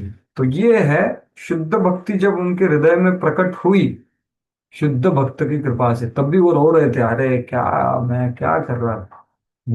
काचन विचिन्वन अति दिव्य रत्नम स्वामी कृतार्थोस्मि वरम नयन। अरे मैंने भगवान का पूजा कैसा किया, मैं कितना, ये वो भगवान जब चले जाते हैं ना, तो इसका पश्चाताप पढ़ने लायक है। बहुत ही सुंदर। तो ऐसे ध्रुव महाराज है, जब शुद्ध भक्त नारद का संपर्क प्राप्त हुआ तो शुद्ध भक्त बने। गजेंद्र है आर्त, जिसको भगवान की कृपा हुई, लेकिन वो पिछले जन्म में भक्ति कर रहा था, इसलिए। सनक सनातन सनंदन सनत कुमारी, चार कुमार है, ये ज्ञानी थे, और जब भगवान की जय विजय की कृपा इन्हें मिली, भगवान की कृपा से जय विजय की कृपा हुई, जय विजय की कृपा से भगवान की, भगवत कृपा भगवत भक्त कृपा अनुगामी, तो वो भी भगवान में आकृष्ट हो गए। और नैमिषारण्य की सभा में जो शौनक आदि ऋषि थे, उनको भी बहुत सारे प्रश्न थे, तो वो जिज्ञासु। तो ये चार उदाहरण है। अर्थार्थी का उदाहरण है ध्रुव महाराज, गजेंद्र है आर्त का उदाहरण, सनक सनातन इत्यादि है ज्ञानियों का उदाहरण, और शौनक आदि ऋषि है नैमिषारण्य वाले, वो है जिज्ञासियों का उदाहरण। तो ये चारों को भगवान की या भगवान के भक्तों की प्राय कृपा प्राप्त होने के बाद वो शुद्ध भक्ति के अधिकारी बन गए। इस प्रकार वे शुद्ध भक्ति की संग पाकर स्वयं शुद्ध भक्त बन गए। अपने आप को उठाने की विधि यही है, तो हमने भी यही करना चाहिए। उनसे भी कैटेगरी में है शुद्ध भक्ति का संग का। कोई चाहे कैसी भी स्थिति में ना या हो, यदि सौभाग्य से उसे शुद्ध भक्तों की संगति प्राप्त होती है, तो वह तुरंत द्वितीय या प्रथम श्रेणी तक तो उठ सकता। तो पहले ये तृतीय श्रेणी से भी निकृष्ट है, वो तृतीय श्रेणी में आकर आगे बढ़ सकता, ये बोला है। तो इसको प्रभुपाद जी थोड़ा विस्तार से बताते, हालांकि रूप गोस्वामी ज्यादा नहीं बताते, प्रभुपाद जी ज्यादा बता रहे, क्योंकि ये ज्यादा व्यवहारिक है अभी। तो चार तरह के सुकृतिमान लोग भगवान के पास आते हैं, ना कि सब लोग आते हैं ना। चतुर्विधा भजन्ते माम जनाः सुकृतिनोर्जुन, आर्त जिज्ञासु अर्थार्थी ज्ञानी च भरतर्ष, वही यहाँ पर प्रभुपाद जी बता रहे। तो ये सबको पवित्र माना गया, मतलब क्या, इनको सबको पुण्यवान माना गया है, सुकृतिना। तो यही आते हैं। और फिर आगे क्या बोला है, पढ़िए ये दो, ये ठीक, कोई और पढ़िए जो नहीं पढ़ा है। पवित्र हरे हुए बिना, कृष्ण। हरे कृष्णा। हरे कृष्ण। हाँ पढ़िए कभी। पवित्र कर्मों के बिना अर्थ व्यक्ति नास्तिक, समयवादी या इसी तरह का कुछ और बन सकता है, क्योंकि उसे ईश्वर में दृढ़ विश्वास नहीं होता। अतएव वह सोचता है कि ईश्वर में पूर्णतः अविश्वास करके वह अपने अर्थ स्थिति को संतुलित कर सकता है। हाँ उसके पहले वाला तो नहीं पढ़े, उसके पहले हाँ वाला हुआ पहले, प्रभु जी। हाँ पहले वाला भी पढ़ना है, तो ठीक है, मैं अभी ये पढ़ा है तो इसको वर्णन करता हूँ। तो देखिए यहाँ पर गोपा जी क्या बोल रहे हैं कि जिसका पाप चला गया है, थोड़ा पुण्यात्मा है, वही भगवान के पास आता है ना। नहीं तो आर्त जिज्ञासु अर्थार्थी है और नास्तिक है, तो भगवान के पास नहीं आएगा वो, क्योंकि उसके ऊपर विश्वास ही नहीं होता ना उसको। उसको पता नहीं कि मैं भगवान के पास आऊंगा तो कुछ मेरा आर्थ जिज्ञासु अर्थार्थी जो इच्छा है पूरा हो, इसलिए वो नहीं आता। लेकिन कौन आता है, जो पवित्र हुआ है वही आता है। तो पवित्र कैसे होना है? जब दृढ़ता से भक्ति है। दृढ़ता मतलब दूसरा श्रेणी, द्वितीय श्रेणी में कैसे प्रवेश करना है प्रभुपाद जी बता। अभी पहला वाला पढ़िए, पवित्र हुए बिना। हरे कृष्णा। कौन पढ़ रहा था? पढ़िए जल्दी से। पवित्र हुए किसी को प्राप्त नहीं हो सकता। भगवद्गीता में बतलाया गया है कि जो निरंतर पवित्र कर्म करता है और जिसके पाप फल क्षय हो चुके हैं, वही कृष्ण भावनामृत को प्राप्त हो सकता है, अन्य कोई नहीं। नवसिखियों को उनके पवित्र कार्यों की श्रेणी के अनुसार 4 वर्गों में बांटा गया है: आर्थ, अर्थात, जिज्ञासु, ज्ञान। हाँ ठीक है। तो ये जो श्लोक है, निरंतर पवित्र कर्म करता है, पाप फल क्षय होगा, यही यहाँ पर दिया। येषाम तो अंतगतम पापम जनानाम पुण्य कर्मणा ते द्वंद्व मोह निर्मुक्ता भजन्ते माम दृढ़व्रता। तो भजन्ते माम दृढ़व्रता का तात्पर्य है कि वो शुद्ध भक्ति में दृढ़ता से लग सकते हैं।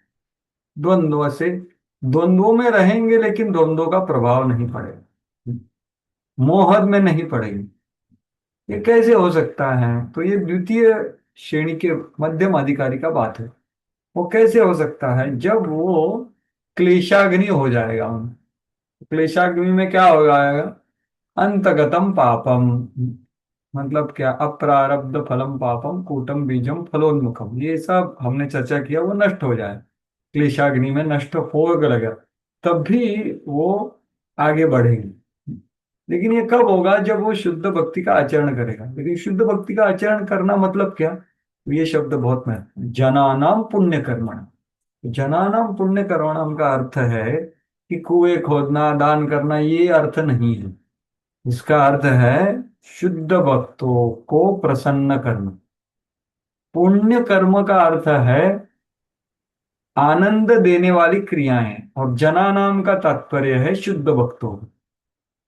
पुण्यो गंधो पृथिव्याम च, मतलब क्या? तो धरणी माँ का बहुत सुंदर सुगंध होता है, वो मैं हूं। तो पुण्य का अर्थ सिर्फ पुण्य नहीं होता, मतलब जो दान देना, कुएं खोदना इत्यादि। पुण्य का अर्थ है आनंद देने वाली क्रियाएं। जब शुद्ध भक्तों को आनंद देने वाली क्रिया करके हम क्लेशाग्नि से मुक्त होते हैं, तब भी भक्ति में दृढ़ता से लग सकते हैं। द्वंद्व, यही यहाँ पर बताया गया है। लेकिन तो ये है द्वितीय श्रेणी। लेकिन इसके नीचे वाली है कनिष्ठ अधिकारी। और कनिष्ठ अधिकारियों में निम्न कौन है? ये 4 तरह के लोग, ये प्रभुपाद जी बोले हैं। ठीक है, तो ये बात है। इसलिए शुद्ध भक्तों को प्रसन्न करना ये सबसे महत्वपूर्ण अंग है भक्ति। तो यही चीज को आगे बताते हैं कि ये 4 लोगों में भगवान बोलते हैं भाई मेरे को ज्ञानी बहुत अच्छा है। हालांकि ये सब लोग बहुत उदार है। उदारा सर्व एवैते ज्ञानिनम च आत्मवे मतम, कि भाई ये 4 लोग बहुत उदार है। अरे काहे के उदार? स्वार्थ के लिए भगवान के पास आते हैं तो भी भगवान उदार बोलते हैं उनको। उदार क्यों बोल रहे हैं? भगवान को क्या दे रहे हैं वो लोग? उदार क्या होता है? जो आदमी कुछ देता है उसको उदार बोलते हैं। ये भगवान को क्या दे रहे हैं? भगवान उनको उदार बोल रहे हैं। भगवान वो उनको क्या दे रहे हैं? ये 4 तरह के लोग, कोई बता सकता है? भगवान उनको उदार क्यों बोल रहे हैं? देखिए, भगवान ने गीता में बतलाया कि ये 4 प्रकार के 9 सिखों में ज्ञानी है अत्यंत प्रिय होता है, क्योंकि यह ज्ञानी कृष्ण भक्ति में अनुरक्त है। ज्ञानी मुझसे कुछ नहीं मांगते। और आगे शायद प्रभुपाद जी लिखे हैं कि उनको सबको वो उदार भी मानते हैं। हाँ है, भगवत गीता में भी। तो ये उदार क्यों मानते हैं? क्योंकि वो भगवान को अपना स्नेह दे। स्नेह है इसलिए तो मांगने के लिए आए ना। स्नेह ही होता नहीं तो कहाँ, तो दूसरी जगह पे जाते थे, देवी देवता के पास या नास्तिक था। तो वो भगवान के पास आए, मतलब उनके भगवान में कुछ तो श्रद्धा है, कुछ स्नेह है। तो भगवान इतने उदार है कि उनको उदार बोल रहे हैं जो स्वार्थी से उनके पास। तो ज्ञानी उनमें प्रिय है। क्यों प्रिय है? क्योंकि एक भक्तिर विशिष्य, वो और कुछ नहीं चाहते। आर्तता, अर्थार्थिता या जिज्ञासुता ये नहीं चाहता वो सिर्फ भगवान से कुछ नहीं मांगता। और बाकी के तीन लोग जो है वो ये ज्ञानी स्तर पर कब पहुंचेंगे, भक्ति स्तर पर कब पहुंचेंगे? बहुत सारे जन्मों के बाद वो स्वर्ग में जाएंगे, अपनी भौतिक इच्छाओं को पूरा करेंगे, फिर वापस इधर आएंगे। बहुनाम जन्म नामन्ते ज्ञानवान माम प्रपद्ये वासुदेव सर्वमिति स महात्मा सुदुर्लभ। तो यही बात की पुष्टि की गई है कि मनुष्य अनेकानेक जन्म के बाद वास्तव में ज्ञानी बनता है। तो वह वासुदेव की शरण में भली भांति जानते हुए आता है कि कृष्ण ही उद्गम और समस्त कारण के कारण है। और फिर प्रेम विकसित कर लेता है। लेकिन हाँ, यहाँ पर बोला है ज्ञानी व्यक्ति कृष्ण को अत्यंत प्रिय होता है, किंतु अन्य लोग अत्यंत उदार माने गए। तो ये मैं बोल रहा था, उदार क्यों है? उनका स्नेह भगवान को दे रहे हैं। एटलीस्ट कृष्ण के पास तो आते हैं वो, इसलिए उनको कृष्ण उदार बोलते हैं। ये है हमारे उदार कृष्ण, विशाल हृदय वाले। सोचो, विशाल हृदय वाले महात्मा। तो ज्ञानी के पद तक उठाने के बिना कोई भी व्यक्ति भगवान की पूजा करने के सिद्धांत पर दृढ़ बना नहीं रह सकता। तो इसका अर्थ क्या है? ज्ञानी का पद मतलब क्या है? हमें ये करना है कि भाई शुद्ध भगवान के लिए सेवा कर, ये छोड़ करके कुछ नहीं कर। ये सिद्धांत पर वो दृढ़ होना, तब तक दृढ़ श्रद्धा प्राप्त नहीं हो सकती। तो ये बोला है। तो सामने क्या बोला है उसका वर्णन कर रहा हूं, आप पढ़ सकते हैं अपने आप। तो बोला गया है कि काफी बाकी सारे भक्त जो है ना वो भौतिक स्तर पे ही है। तो सबसे अल्प बुद्धि वाले कौन है? वो देवी देवताओं के पास जाए। तो वो भी भगवान का ही पूजा करते हैं, लेकिन भगवान के अंगों का पूजा करते हैं। तो वो अल्प बुद्धि वाले। लेकिन थोड़े बुद्धि वाले शरणागत होते हैं स्वार्थ से, चार तरह के लोग। लेकिन वो भी भौतिक स्तर पे ही है, देहात्म बुद्धि में ही रहते हैं, आर्त तथा अर्थार्थी। और जिज्ञासु भी उनके जैसा ही है, लेकिन थोड़ा ऊपर होता है क्योंकि उसमें जिज्ञासा जागृत हो, लेकिन भौतिक स्तर पे ही रहता है। सिर्फ ज्ञानी है वो भौतिक स्तर से ऊपर है। तो लेकिन ये शुद्ध भक्ति जो है ये भौतिक स्तर पे है ही नहीं। इसलिए ये विरला है। जब शुद्ध भक्त का संग प्राप्त करके आकर्षण होता है, तब भी हम उनका आदेश का पालन करने की वजह से त्रिगुण के परे होते। तो यह निष्कर्ष यह निकल सकता है कि जो व्यक्ति देहात्म बुद्धि से मुक्त है वो शुद्ध भक्ति का पात्र है। तो ये है, और इसका ही पुष्टि की गई है। ब्रह्मभूत प्रसन्नात्मा न शोचति न कांच समा सर्वेषु भक्तिषु मद भक्ति लभते। ऐसे प्रभुपाद जी पूरा ये जो वर्णन है ये प्रभुपाद जी दे रहे हैं चार तरह के भक्तों का, और उनको कैसे ऊपर उठना है। ये सब रूप गोस्वामी ने इतना विस्तार से नहीं दिया, क्योंकि अभी ये बहुत व्यवहारिक। प्रभुपाद या कोई वरिष्ठ भक्त बोल रहे थे कि कलयुग में ऐसा परिस्थिति है कि अभी चार ही तरह के लोग है ही नहीं, सिर्फ एक तरह के लोग हैं। कैसे हैं? आर्त आर्त आर्त आर्त, बस। क्योंकि माया इतनी तकलीफ दे रही है, आर्त कैटेगरी में ज्यादा लोग, बहुत कम लोग अर्थार्थी। अर्थ मतलब क्या? तुरंत सॉल्यूशन चाहिए, मुझे आज समस्या हो रहा है, सॉल्यूशन। अर्थार्थी मतलब उसको लॉन्ग टर्म सॉल्यूशन चाहिए। लेकिन जब वो सोचता है तो वो जिज्ञासु बनता है, तो जिज्ञासु उसके आगे हो गए, और फिर वो भगवान के बारे में जानने का इच्छा करता है, और फिर वो शुद्ध भक्ति का कनिष्ठाधिकारी बनता है। तो ऐसा ये बताया गया है। ये सब कैसे हो सकता है? कौन से भी स्तर से हम कनिष्ठ अधिकारी पे जा सकते हैं? जब हमें शुद्ध भक्त के संग प्राप्त हुए और जात श्रद्धा मतलब भगवान की सेवा में आकर्षण प्राप्त है। तो ये बात यहाँ पर विस्तार से बताई गई। अभी बहुत महत्वपूर्ण श्लोक है। जैसा कि पहले कहा जा चुका है, सुख तीन प्रकार का होता है। तो ये हमने इसमें चर्चा किया ना। शुभदा, भक्ति का एक लक्षण क्या है? दूसरा शुभद है। शुभद में क्या है कि वो सुख प्रदत्त हो, सुख देती है। तो वही यहाँ पर उद्धृत कर रहे हैं। अभी अभी जो श्लोक है वो बता रहा है कि कैसे ये सब भौतिक इच्छाएं ये बहुत ही क्या बोलते हैं, शुद्ध भक्ति में बहुत बड़ी बाधाएं हैं। तो ये बोला जा रहा है, और इनको भूत पिशाच तरह से बोला जा रहा है। तो हाँ, अभी ये श्लोक पढ़ूंगा, बाद में कोई ये नीचे वाला पढ़ेगा। भुक्ति मुक्ति स्पृहा यावत् पिशाची हृदि वर्तते तावत् भक्ति सुखस्यात्र कथम अभ्युदयो भवेत्। हाँ पढ़िए, कोई जो नहीं पढ़ा वो पढ़िए जब तक। हरजी प्रभु पढ़ू मैं। हाँ पढ़िए पढ़िए। जब तक मनुष्य भौतिकता से ग्रस्त रहता है तब तक भक्ति और इससे प्राप्त होने वाला सुख संभव नहीं है। चाहे वह भौतिक भोग की आकांक्षा हो या ब्रह्म से तदाकार होने की, ये दोनों ही भौतिक धारणाएं मानी जाती है। क्योंकि मायावादी लोग भगवान की संगति एवं उनके साथ प्रेम जी मेरे में डिस्टरबेंस आ रही है कि सबको आ रही है?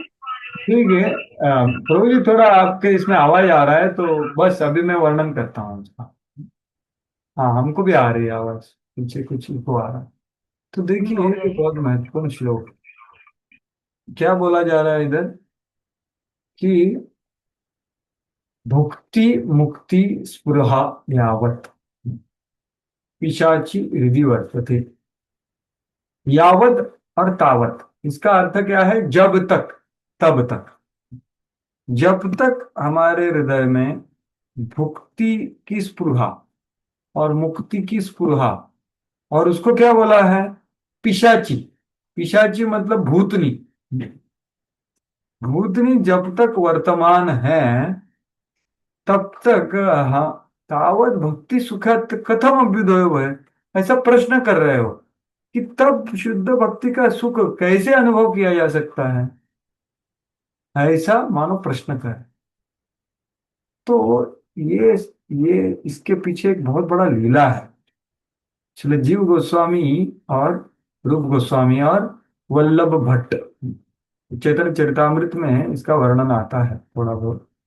तो ये जो है, ये जो श्लोक रूप गोस्वामी ने रचना किया, तो ये रचना कर रहे थे जीव गोस्वामी, उनका मदद कर रहे थे लिखने के लिए, वो सब पत्ता बनाना। तभी वल्लभाचार्य, बहुत महान वैष्णव है वल्लभ भट्ट जी, वो वहां पर आए। वो बहुत वरिष्ठ थे रूप गोस्वामी को। तो रूप गोस्वामी को उन्होंने पूछा कि भाई आप कौन सा ग्रंथ लिख रहे हो, थोड़ा वर्णन कीजिए। तो वो बोले भक्ति रसामृत सिंधु की रचना। हालांकि भक्ति रसामृत सिंधु की रचना करने के लिए ऑलमोस्ट 15 से 20 साल लगे उन्हें।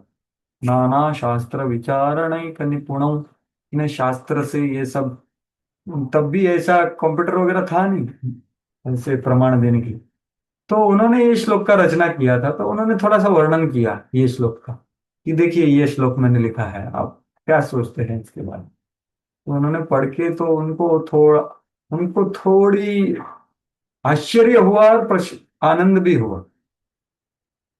तो ये श्लोक पढ़ने के बाद भुक्ति मुक्ति स्पृहा यावत पिशाची विधिवत, वो बोले यार, आप यार नहीं बोले तो, हे रूप गोस्वामी जी, आपने मुक्ति को भी पिशाची बोल दिया। भुक्ति को पिशाची बोलते हैं तो मैं मान सकता हूँ, बिल्कुल मानता हूँ, लेकिन मुक्ति को आपने पिशाची बोला है, ये कैसे? मैं समझ नहीं पा रहा। शायद ये उचित है या अनुचित है, आप थोड़ा चिंतन कीजिए। तो रूप गोस्वामी बोले कि ठीक है, मैं इसका कुछ सुधार करूंगा। रूप गोस्वामी कितने नम्र थे। और फिर वो नहाने के लिए चले। तो ये जीव गोस्वामी ये सब देख रहे थे। तो जब वल्लभ भट्ट जी नहाने को गए, तब भी जीव गोस्वामी उनके साथ गए। और साथ जाते जाते उन्होंने बताया, हे मुनिवर, हे साधु जी, यहाँ पर मुक्ति को पिशाची नहीं बोला गया, मुक्ति की स्पृहा को पिशाची बोला गया है। मुक्ति की इच्छा को पिशाची कहा, इसलिए ये इसमें कुछ अनुचित नहीं। मुक्ति को पिशाची नहीं कहा गया प्राय। तो मुक्ति और मुक्ति की स्पृहा ये अलग बात होती, भुक्ति और भुक्ति की स्पृहा ये अलग बात होती। तो ऐसा जीव गोस्वामी ने उनको वर्णन किया, और वो पूरे के पूरे श्रद्धा, मतलब पूरा विश्वास आ गया, अरे ये तो बहुत अच्छा श्लोक है। मुक्ति स्पृहा को पिशाची कहा, मुक्ति को पिशाची नहीं कहा। तो इसलिए फिर वो आने के बाद रूप गोस्वामी से वापस मिले, वो बोले अरे मुनिवर ये बहुत अच्छा श्लोक है आपने लिखा है, और मैं आपके बहुत अच्छे शिष्य ने मेरे को वर्णन किया उसका। तो फिर वो खुशी खुशी निकल गए। तब तक रूप गोस्वामी ने दूसरा श्लोक का रचना भी कर लिया। वल्लभ भट्ट ने जो बताया था, उनको लगा ये बहुत ज्यादा पिशाची बोलना, मतलब देखो पूरे वैदिक विधि विधान सब शास्त्र में मुक्ति का इतना गुणगान हुआ है ना, मुक्ति के बारे में ही चर्चा होता है उधर, मोक्ष, धर्म अर्थ काम मोक्ष। तो उसको पिशाची बोलना मतलब बहुत ज्यादा होगा। तो इसलिए उन्होंने दूसरा श्लोक का रचना भी करके रखा था तब तो। लेकिन वो मान गए। तो फिर वल्लभ भट्ट जाने के बाद रूप गोस्वामी ने जीव गोस्वामी से बात किया, बोले क्या हुआ, तो ये सब बताया उन्होंने। वो बोले अरे आप वृंदावन से बाहर चले जाओ, आपको शिष्टाचार पता नहीं, इतना बड़ा वैष्णव है, वरिष्ठ है, उनको आपने आपकी विद्वत्ता दिखाई, तो आपको वृंदावन में रहने का कुछ अधिकार नहीं है। तो जीव गोस्वामी को हालांकि ऐसा भाव बिल्कुल नहीं था, लेकिन तो भी गुरु का आज्ञा ना, तो ये सही। गुरु का आज्ञा अपने बुद्धि से समझा नहीं जा सकता, उसको सिर्फ आचरण करने का प्रयास करना चाहिए। तो वो मान गए कि भाई ठीक है, गुरु महाराज बोल रहे, चले गए बाहर। तो बड़ा लीला है बहुत। तो लेकिन अगर आप अभी का भक्ति रसामृत सिंधु देखिए, तो ये श्लोक उन्होंने रखा है। तो बोलने का तात्पर्य यह है कि यहाँ पर भुक्ति को या मुक्ति को पिशाची नहीं कहा, भुक्ति की इच्छा को और मुक्ति की इच्छा को। और इच्छा भी नहीं बोलूंगा मैं, स्पृहा को बोला है। स्पृहा मतलब क्या है, जो इरादा या उद्देश्य होता है आदमी का, उसको बोला गया पिशाच। तो ये समझना चाहिए। तो ये अगर ये जो है, और पिशाची का अर्थ क्या होता है, आप देखिए एक भक्त उदाहरण देते हैं सुंदर, कि गांव में एक बार एक बच्चे के ऊपर एक भूत चढ़ गया, और वो बहुत अच्छे से खाता था सब कुछ, लेकिन एकदम पतला वगैरह हो गया, का स्वास्थ्य वगैरह ये हो गया, और वो अलग अलग तरह से बर्ताव करता है। तो फिर उसके माँ बाप और इन्होंने उनको वहां के वैद्य को दिखाया, तो वो बोले इसके में भूत चढ़ा हुआ है। तो उससे क्या होता है, ये सब खाता तो ये है, दूध मक्खन ये सब खाता है, लेकिन इसको शरीर को कुछ पुष्टि मिलता नहीं है उसका, ये सब भूत को चला जाता है। और इसलिए ये बेचारा विचलित रहता है, और ये बेचारा दुखी रहता है, और भूत की वजह से सब भूत ग्रहण कर लेते, तो इसका भूत उतारना पड़ेगा। तो फिर वो कुछ करते हैं, भूत उतार। तो ये समस्या होती है।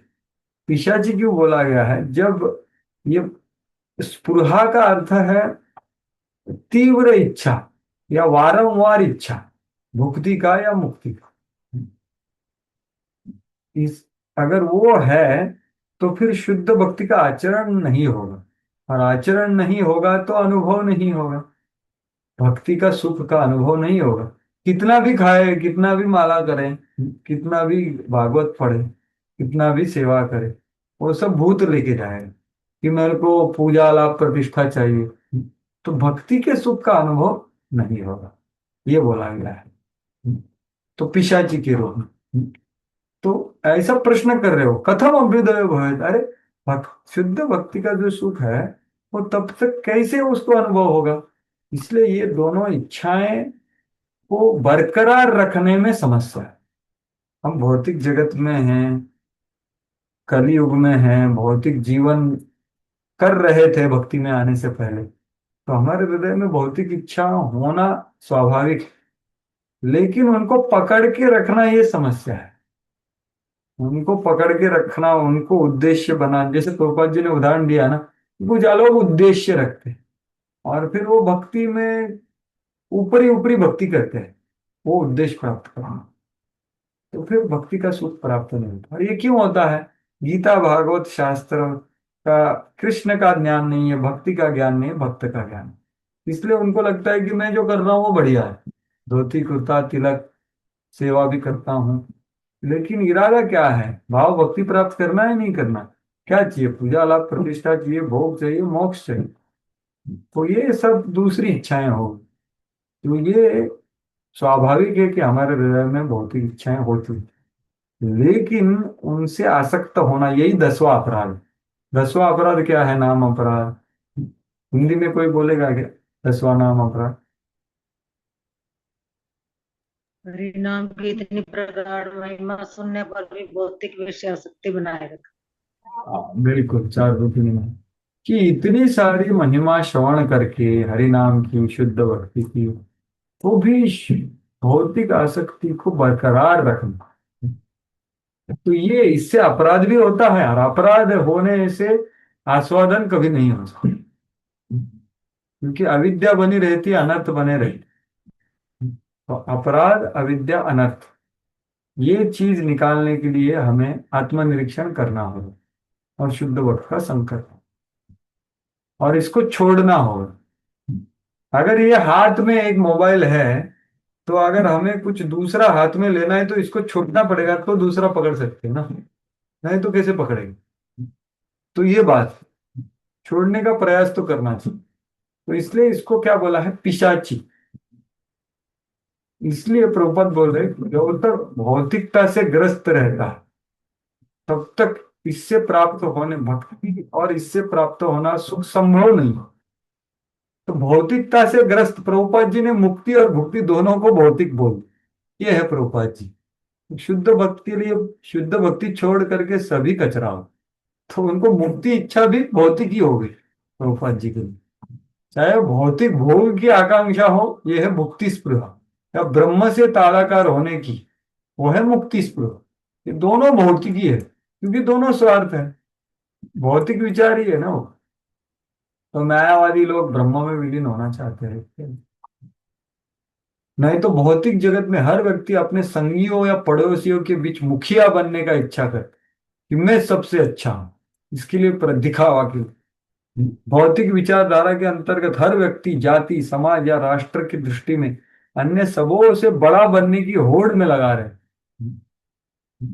इसमें पूरा जीवन या जीवन के बाद जीवन चला जाता है। इसके लिए एडवर्टाइज करते हैं, नेबर नेबर्स एनवी, क्या ओनर्स प्राइड वगैरह लगा रहता है। बड़ा बनने की यह इच्छा बढ़कर असीम हो सकती है, तब वह स्वभावतः सर्वोच्च अथवा परमेश्वर से एकाकार हो जाना है। तो ये सभी भौतिक धारणाएं हैं, ऐसा प्रभुपाद जी बोलते। तो भौतिक स्तर पे निपट भौतिकता हो या सूक्ष्म भौतिकता है कि मेरे को भगवान में विधि मुक्ति प्राप्त करनी। इसलिए महाप्रभु क्या बोलते हैं? न धनम, न जनम, न सुंदरी, कविताम व जगदीश कामये, मम जन्मनि जन्मनीश्वरे भवता भक्ति रहती। तो यहाँ पर ये दोनों स्पृहाएं कहाँ हैं? तो धनम, जन्म और सुंदरी, कविता, ये क्या है? सब भुक्ति की स्पृहाएं हैं। तो वो बोले ना ना ना, हर को बात ना ना बोले। लेकिन मुक्ति स्पृहा कहाँ नहीं बोली है ये श्लोक में महाप्रभु ने? तो ये बताएं, न धनम श्लोक में मुक्ति स्पृहा नहीं है, महाप्रभु ने बोला। वो कैसे प्रकट हो रहा है ये श्लोक में, कोई बताए? ना जन्म प्रवृत्ति, हम्म ना जन्म। न जन्म, हाँ मतलब और जन्म चाहिए, मतलब वो मुक्ति के अंदर ही आता है।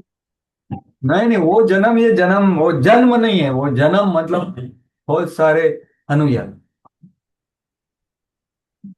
तो आप सही बोली, मम जन्मनी जन्मनीश्वरी बहुत भक्ति रहे तू की तो ही, मतलब क्या कि मैं वापस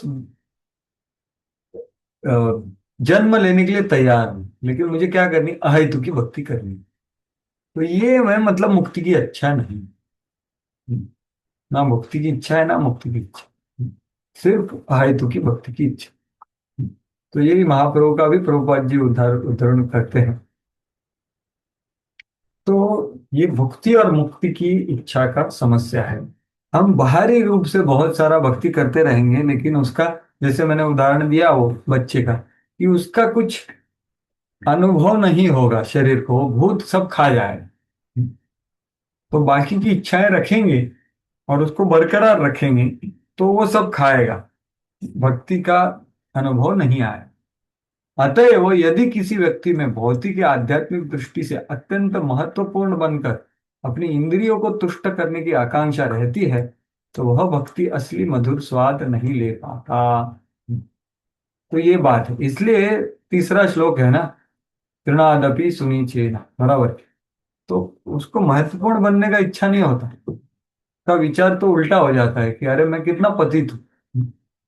इसलिए श्री रूप गोस्वामी ने इन भुक्ति तथा मुक्ति की आकांक्षाओं के पाए जाने की तुलना पिशाचिनी के काले जादू से कर रहे हैं।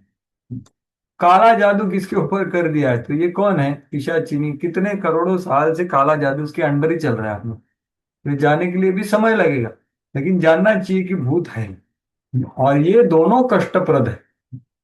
मुक्ति का अर्थ है भौतिक भोग, मुक्ति का अर्थ है भौतिक चिंता से मुक्त होकर भगवान में तदाकार होना।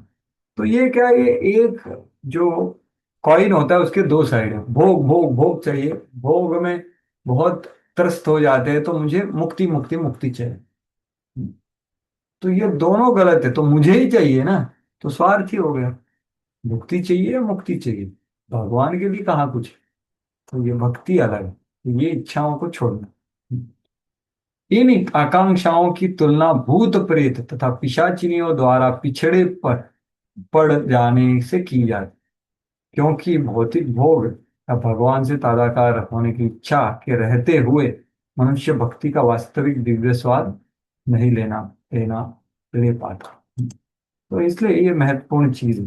अभी जो अगले श्लोक है इस अध्याय में, और मतलब जो भी बचा हुआ वर्णन है इस अध्याय में और अगले पूरे अध्याय में, वो क्या है कि भाई भक्ति का विशेष एक गुण क्या है। अगला श्लोक ले लेते हैं, उसके बाद किसी का कुछ टीका टिप्पणी विचार है तो ले लेते हैं। प्रश्न, तत्रापि च विशेषेण गणतिम अणविम अनिच्छतः भक्तिरतमनः प्राणान प्रेमणा तान कुरुते जनान। तो ये पढ़िए शुद्ध भक्त हरे को। कृष्ण प्रभु जी। शुद्ध भक्तों को मुक्ति की परवाह कभी नहीं रहती। चैतन्य महाप्रभु कृष्ण से प्रार्थना करते हैं कि हे नंदलाल, मुझे न तो अनेक अनुयायियों के रूप में कोई भौतिक सुख चाहिए, न प्रभुत्व परी का ऐश्वर्य, न सुंदर पत्नी, और न ही मुझे भवबंधन से मुक्ति चाहिए। मैं भले ही अनेक बार जन्म लूं, किंतु मेरी आपसे यही प्रार्थना है कि मेरी भक्ति आप में अविचल बनी रहे। शुद्ध भक्त का ध्यान भगवान की लीलाओं, उनके नाम, गुण, रूप आदि के यशोगान में इतना आकृष्ट रहता है कि वह मुक्ति की परवाह नहीं करता। धन्यवाद। तो ये भक्ति का विशेष लक्षण है कि भक्ति को तो छोड़ो, वो मुक्ति बिल्कुल नहीं चाहता, और वो बोलता भी है। ये एक विशेष है। देखो, तत्रापि च विशेषेण गतिम अण्विन अनिच्छतः। तो भक्ति और मुक्ति स्पृहा में ये मुक्ति स्पृहा बिल्कुल नहीं चाहती। क्यों? क्योंकि उसने भगवान के सुंदर नाम रूप गुण लीला परिकर और सेवा इसका कुछ अनुभव प्राप्त किया, इसलिए वो कभी भी मुक्ति नहीं चाहते। तो महाप्रभु का उदाहरण यहाँ पर प्रभुपाद जी दे रहे हैं। ये अनेक बार भाले में जन्म लो, लेकिन मेरी भक्त इसमें अविचल रहे, ऐसा बोल। और ये क्यों है? क्योंकि उनको भगवान के स्वरूप का अनुभव है। तो यही यही चीज आगे बिल्वा मंगल ठाकुर भी कहते हैं। हाँ, तो ये भाषांतर पढ़िए, बहुत सुंदर श्लोक है बिल्वा मंगल ठाकुर का। भाषांतर पढ़ लीजिए। श्री बिल्वा मंगल ठाकुर ने कहा है, हे प्रभु, यदि मैं आपकी भक्ति में लगा रहूं तो मुझे आपकी उपस्थिति का बड़ी आसानी से सर्वत्र आभास हो सकता है। और जहां तक मुक्ति की बात है, मेरे विचार से मुक्ति तो दोनों हाथ जोड़कर मेरी सेवा करने के लिए मेरे दरवाजे पर प्रतीक्षा करती है। अतएव शुद्ध भक्तों के लिए मुक्ति तथा आध्यात्मिक आध्यात्मिक अधिक महत्व नहीं रखते। तो ये बिल्वा मंगल ठाकुर बोल रहे, जिनका चौराष्टक हम गा रहे थे ना, इतने अधिक मास में चौराष्टक किसने लिखा है? यही। तो यही बहुत सुंदर प्रार्थना करते हैं, स्त्वयि स्थिरतरा भगवान यदि स्यात् दैवेन न फलति दिव्य किशोर मूर्ति मुक्तिं स्वयं मुकुलितांजलि सेव तस्मा धर्मार्थ कामगतया समय प्रतीक्षः। तो वो क्या बोल रहे हैं कि जब जब से मेरी आपके और भक्ति स्थिर तर हो गई है, तब भी मेरे को हमेशा आपकी किशोर मूर्ति, दिव्य मूर्ति की स्फूर्ति होती। और फिर क्या होता है, उसमें इतना आनंद प्राप्त होता है। तो मुक्ति मेरे द्वार पे आकर के नमस्कार करके बोल रही है, महाराज क्या सेवा है? वो बोलते हैं कुछ, मेरे को कुछ इच्छा नहीं। और मुक्ति के पीछे और बाकी तीन माताएं हैं, वो कौन है? धर्म अर्थ काम। तो ये चारों माताएं सेवा करने के लिए प्रस्तुत है, लेकिन बिल्वा मंगल ठाकुर को उनको ग्रहण करने का बिल्कुल इच्छा नहीं है। तो ये एक विशेष भक्ति का एक लक्षण है कि वो मुक्ति बिल्कुल नहीं चाहते। तो अभी आगे जो भी श्लोक है इस अध्याय में जो उद्धृत किए हैं भाषांतर प्रभुपाद जी ने, और अगला पूरा अध्याय, उसमें यही बात बताई जाएगी कि कैसे भक्ति मोक्ष से परे है। जो भक्त है वो कभी भी मोक्ष नहीं चाहता। इतने सारे सुंदर सुंदर उदाहरण हैं, इतने सारे सुंदर सुंदर श्लोक हैं, और वही है पूरा अगला वो अध्याय। तो वो हम सिर्फ पढ़ने वाले हैं, लेकिन उसके पहले अगर हमने जो अभी तक चर्चा किया है उसके बारे में किसी का कुछ टीका टिप्पणी, चिंतन या कुछ विचार है, प्रश्न है, संदेह, संशय, तो व्यक्त कर सकते। हरे कृष्णा। अभी हमने चर्चा किया। हरे यस। कृष्णा। हरे श्यामा कृष्णा कम। प्रभु। हरे कृष्णा। एक मिनट माता जी, इन्होंने हाथ ऊपर किया है तो हाँ उसके बाद आप हाँ। कर। हाँ, श्यामा कांति माता जी, आप बोलिए। चलो प्रणाम प्रभु जी। हेलो।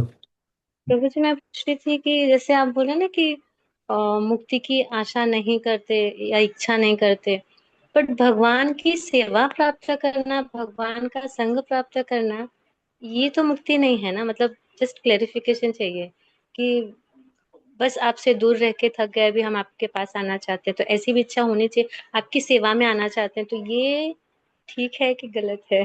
बहुत अच्छा है आप जो बोल रही है ना, वो कपिल मुनि बोलते हैं। मैं श्लोक दिखाता। तो देखिए उस कपिल मुनि क्या बोलते हैं, शायद ये हमने देखा भी था। ये श्लोक क्या बोलता है कि सालोक्य सारष्टि सामीप्य सालोक्यम एकत्वम अप्युत दीयमानम न गृह्णन्ति विना मत सेवनम।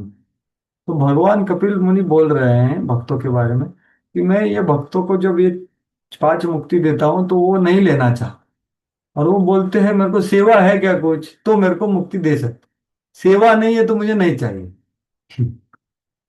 तो उनका इच्छा क्या है? मुक्ति में इच्छा नहीं है उनका कि भाई भगवान के साथ जा करके रहें, लेकिन उधर कुर्सी डाल के बैठे नहीं, ये इच्छा नहीं।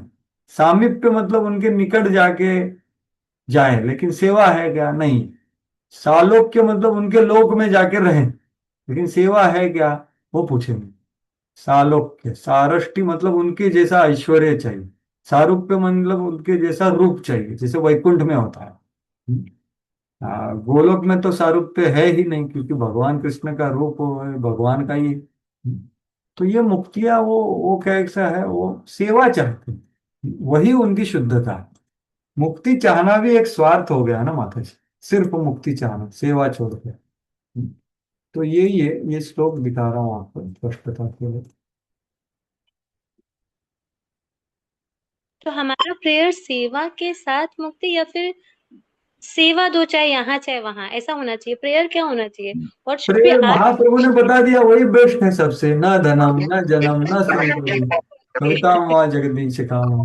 महाप्रभु जैसे ने सब दे दिया है, वो सबसे उत्कृष्ट है। ओके ओके कि मैं ठीक है। जन्म जन्मांतर वापस इधर आ सकता हूँ। हालांकि बोलना आसान है मेरे लिए, इतना आसान नहीं है, लेकिन ये आदर्श है, ये आदर्श प्राप्त है। देखिए, कोशिश करेंगे ऐसे माइंडसेट बनाने की। ये देखिए, ये श्लोक मैं बता रहा था आपको, ये है 329:30। कपिल मुनि शुद्ध भक्त का वर्णन करने के बाद रादर शुद्ध, इसका हमने चर्चा किया पहले एक्चुअली। ये शुद्ध भक्ति की व्याख्या में भी रूप गोस्वामी उद्धृत करते हैं कि ये भक्त का उच्च विचार है। देखो, आलोक के सारस की सामीप्य सारूप्य मैकत्व दीयमानम, मैं दे रहा हूं तो भी नहीं लेते, जब सेवा नहीं, मना मत सेवनम जना। तो ये है, ठीक है हमें। अभी सुकुमारी प्रिया माता।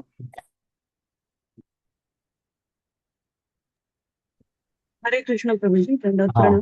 धन्यवाद। हाँ प्रभु जी, मुक्ति के प्रकार आपने बताइए तो बताए तो मुक्ति और मोक्ष में क्या अंतर है, वो थोड़ा समझ में नहीं आता इसमें। एक्चुअली वास्तविकता में सेम है। देखो, ये समझिए कि जेल में भौतिक जगत को क्या तुलना किया है, जेल बराबर, और आध्यात्मिक जगत मतलब जेल के बाहर।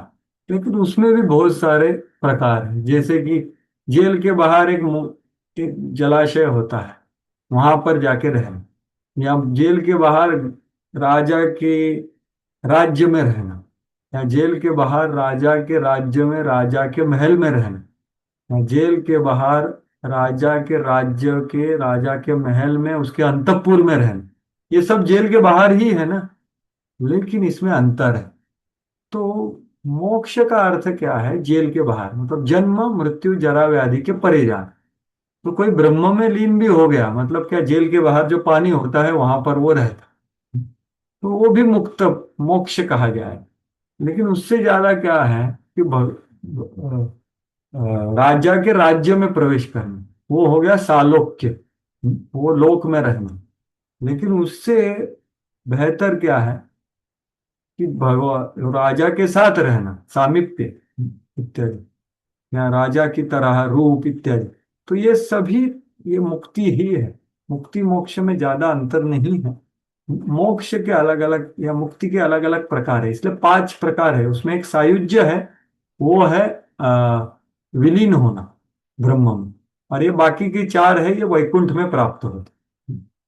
लेकिन वो लोग अगर बोलेंगे तो वो हो गया भगवान के अंतःपुर में जाना। मतलब क्या कि भगवान के घर में, जैसे प्रभुपाद जी क्या बोलते हैं कि कृष्ण भावनामृत का अनुशीलन करके हम भगवान के कुटुंब का एक सदस्य बन सकते। तो भगवान के कुटुंब का सदस्य मतलब वृंदावन, ब्रजवास। तो ये सबसे ऊंचा ये है मोक्ष, विमोक्ष, इसलिए विमोक्ष बोला जाता है उसको, विमुक्ति दात, ऐसा यशोदा को बोला गया भागवत में, मुक्ति ऊपर विमुक्ति है या दात। मोक्ष? हाँ, मुक्ति ऊपर है या मोक्ष ऊपर है? नहीं है, अभी मैंने आपको समझाया है, तो आप जो बोलना चाहती है बोलिए। दोनों का एक ही अर्थ तो एक है कि जन्म मृत्यु से परे, ये बेसिक अर्थ है। लेकिन परे क्या, फिर जेल से बाहर कहाँ गया, तो उसमें अलग अलग घनिष्ठता है, आस्वादन है, निकटता, तो अलग अलग। और भक्त लोग वो सायुज्य नहीं चाहते, बाकी जगह पे वैकुंठ में भक्त होते हैं। लेकिन जो गौड़ीय वैष्णव है वो गोलोक वृंदावन चाहते हैं। तो ये सभी मोक्ष है, लेकिन उसको विमोक्ष बोला जाता है, विमुक्ति बोला जाता है, विशेष मुक्ति बोला जाता है। शास्त्रों में आप देखिए विमुक्ति शब्द आए, सिर्फ मुक्ति नहीं आता। इसलिए ये कौन थे ना, हमारे जो भक्त बन गए बहुत बड़े मायावादी, महाप्रभु ने 7 दिन उनसे सुना पूरी में, वो कौन है, सार्व हाँ? भारती सार्वभौम भट्टाचार्य।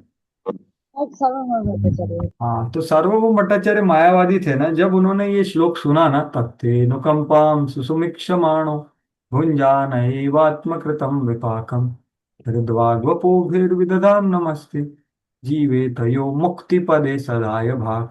तो ये मुक्ति पदे सुन करके उनको, जब वो भक्त बन गए ना, तो उनको वो मुक्ति शब्द से बहुत घृणा होती थी कि अरे भाई मुझे नहीं चाहिए। तो वो बोले नहीं, ये मुक्ति पद, भागवत को वो करेक्शन दिए कि ये मुक्ति पद से भक्ति पद करना चाहिए। तो वैसा उनका मुक्ति का समझ वैसा था कि मुक्ति मतलब भगवान में विलीन होना, क्योंकि उनके हजारों शिष्य थे ना। तो बात ये है, फिर महाप्रभु ने उनको समझाया कि मुक्ति का पद मतलब जो मुक्ति प्रदान करते हैं वो, तो इसका जरूरत नहीं। तो हमारे समझ से और संदर्भ से उसका अर्थ आता है शास्त्र में जब ये शब्द आता है, लेकिन प्राय विमुक्ति शब्द आता है वृंदावन के लिए, रागानुग भक्ति के लिए। ठीक है। प्रभु जी, और एक आपने अभी वो जो टेक्स्ट था उसमें आध्यात्मिक उत्थान, उसको इतना इम्पोर्टेंस नहीं देना चाहिए, तो उसका मतलब क्या है? कहाँ माता जी, ये कौन सा श्लोक है? लास्ट में अभी आपने पढ़ा आध्यात्मिक उत्थान करके कुछ। लास्ट में तो ये आपके सामने ही है। लास्ट में ये ये नीचे सबसे लास्ट कहा गया, ऊपर गया। बिल्वा मंगल ठाकुर। हाँ प्रभु जी, हाँ, हाँ, ये अतः शुद्ध भक्तों के लिए मुक्ति तथा आध्यात्मिक उत्थान, तो वो वही लेवल्स ही आएंगे ना, वो मुक्ति की। ये लास्ट का येलो लाइन। बिल्कुल बिल्कुल। एक सेकंड में सिर्फ इंग्लिश में देखता हूँ, क्योंकि क्या हिंदी में भाषांतरित कभी कभी इधर उधर हो जाए। तो pure devotees therefore the liberation and spiritual emancipation are not very important things. तो आध्यात्मिक उत्थान मतलब आध्यात्मिक जीवन में आगे कुछ और प्राप्त करना और ऊपर मुक्ति। का स्तर। हाँ, ये इसका कुछ इच्छा नहीं होता उनको। क्या इच्छा होता है कि मेरे को आपका सेवा करना है, और वो कौन सा, ब्रजेंद्र नंदन कृष्ण का सेवा। ये जो चौराष्टकम लिखने वाले हैं वो कृष्ण से आकर्षित है। जो गोपियों के वस्त्र चुराने वाले कृष्ण, माखन चुराने वाले कृष्ण, ऐसे कृष्ण, तो इसलिए वैसा करें। तो उसमें वो सब आ जाएगा माता जी, बिल्कुल वो ये सब। और आपने पिशाचिनी बोला, हम्म। तो पिशाचिनी तो हमें तो अभी लगता है कि हमारा तो वैसा ही दशा है पिशाचिनी जैसा। जैसे हम भक्ति तो कर रहे हैं लेकिन कुछ अंदर ही अंदर खा जा रहा है, तो वो हम अनुभूति नहीं कर पा रहे हैं। तो जैसे ऐसे लगता है भौतिक चिंता से मुक्त हो भौतिक चिंता पिशाचिनी के जैसे ही वक्त ये होता है, काम करती है। तो वही इससे कैसे हाँ, चिंता भी एक बहुत प्रकार की। बहुत प्रामाणिकता से बोल रही है माता जी, हमारा भी वैसा ही कुछ स्तर है। क्योंकि ये भुक्ति और मुक्ति की स्पृहाओं को छोड़ना इतना आसान नहीं है। लेकिन अच्छी बात है कि हम अभी जान गए ना कि भाई भूतनी ने पकड़ा हुआ है, तो हम अभी मेडिसिन भी ले रहे हैं, डॉक्टर ने दिया हुआ। तो ये भूतनी का ज्यादा प्रभाव हमसे अभी कम होता जाएगा जैसे आगे हम बढ़ेंगे प्रामाणिकता से। तो प्राय हो भी गया है, इसलिए तो आप ये पूछ पा रहे, ऐसा व्यक्त कर पा रहे हैं, मतलब ये हो रहा है कम 100%। जो भी डे टू डे लाइफ या लाइफ की जो चिंताएं होती है वो हमें खाती रहती है, तो वो आध्यात्मिक अनुभूति हम नहीं कर पाते हैं। तो वो सेम एक्चुअली उदाहरण ये भूतनी का। चिंताएं आती है, ये स्वाभाविक है माता जी की कुंती महारानी की प्रार्थनाओं में प्रभुपाद जी बोलते हैं कि ऐसी चिंताएं स्वाभाविक है। दिखाओ, मैं दिखाता हूँ। जो कुंती महारानी बोलती है ना कि अरे मेरे ये जो अथ विश्वेश विश्वात्मन विश्व मूर्ते स्वकेशु में स्नेह पाशमिमं छिंदी दृढ़म पांडुषु वृष्णिषु। अरे ये पांडवों से और वृष्णियों से मेरे के संबंध को तोड़ दीजिए भगवान, क्योंकि उनकी वजह से मेरे को चिंता हो रही है। मैं सोच रही हूँ कि आप अभी जाएंगे तो पांडव दुखी हो जाएंगे और यदु खुश हो जाएंगे। अगर आप नहीं जाओगे तो पांडव सुखी हो जाएंगे, यदु दुखी हो जाएंगे। मैं ऐसा उनका स्मरण करके मरूंगी क्या, ऐसा वो बोल रही है। तो वहां पर प्रभुपाद जी लिखे हैं कि ये चिंता है गृहस्थ में स्वाभाविक है, लेकिन वो कैसी होनी चाहिए भगवान के संबंध। तो वो जस्ट मैं दिखा रहा हूँ, बहुत सुंदर है, तात्पर्य है प्रभुपाद जी का। ये 1.8 में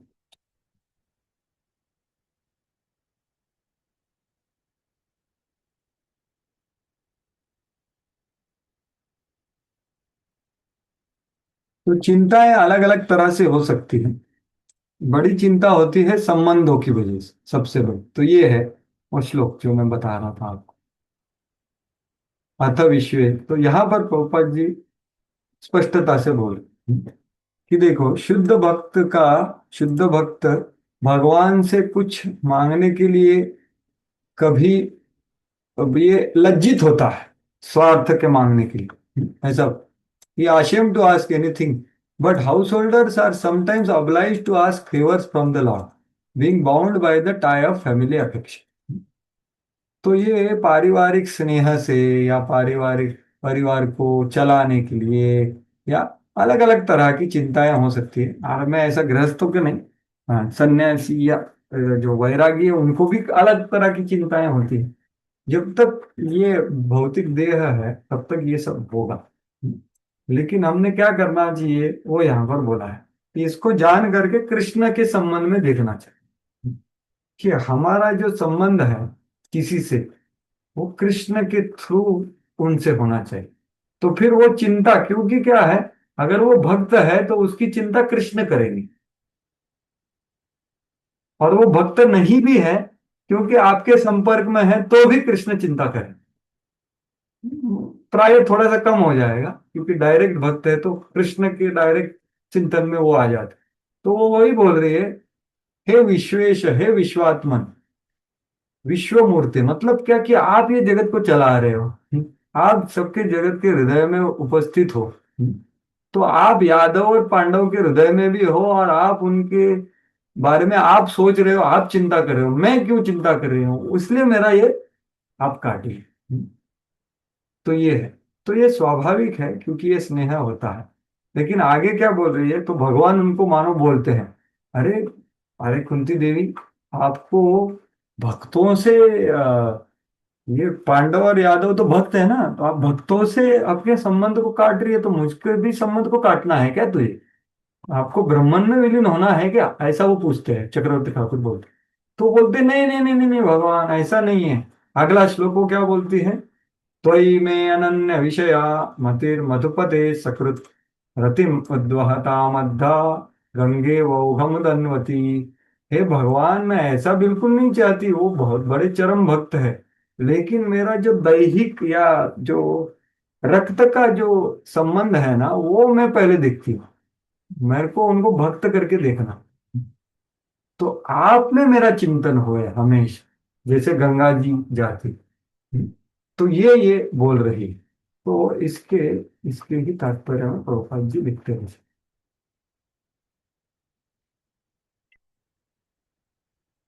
ये देखो, ये बहुत सुंदर है। ये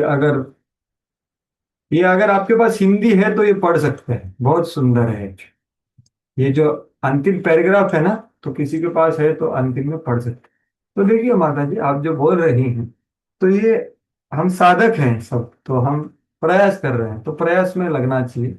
और ये पिशाची का प्रभाव देखना चाहिए और फिर शुद्ध भक्त के पास जाना चाहिए। शुद्ध भक्त का चिंतन करना चाहिए, उनके आदेशों का चिंतन करेंगे तो पिशाची भाग जाते हैं, क्योंकि वो पिशाची रह नहीं पाते थे, क्योंकि ये भक्तों में बहुत शक्ति होती है शुद्ध भक्तों में। तो ये पिशाचिनी का एग्जैक्ट एग्जाम्पल दे सकते हैं?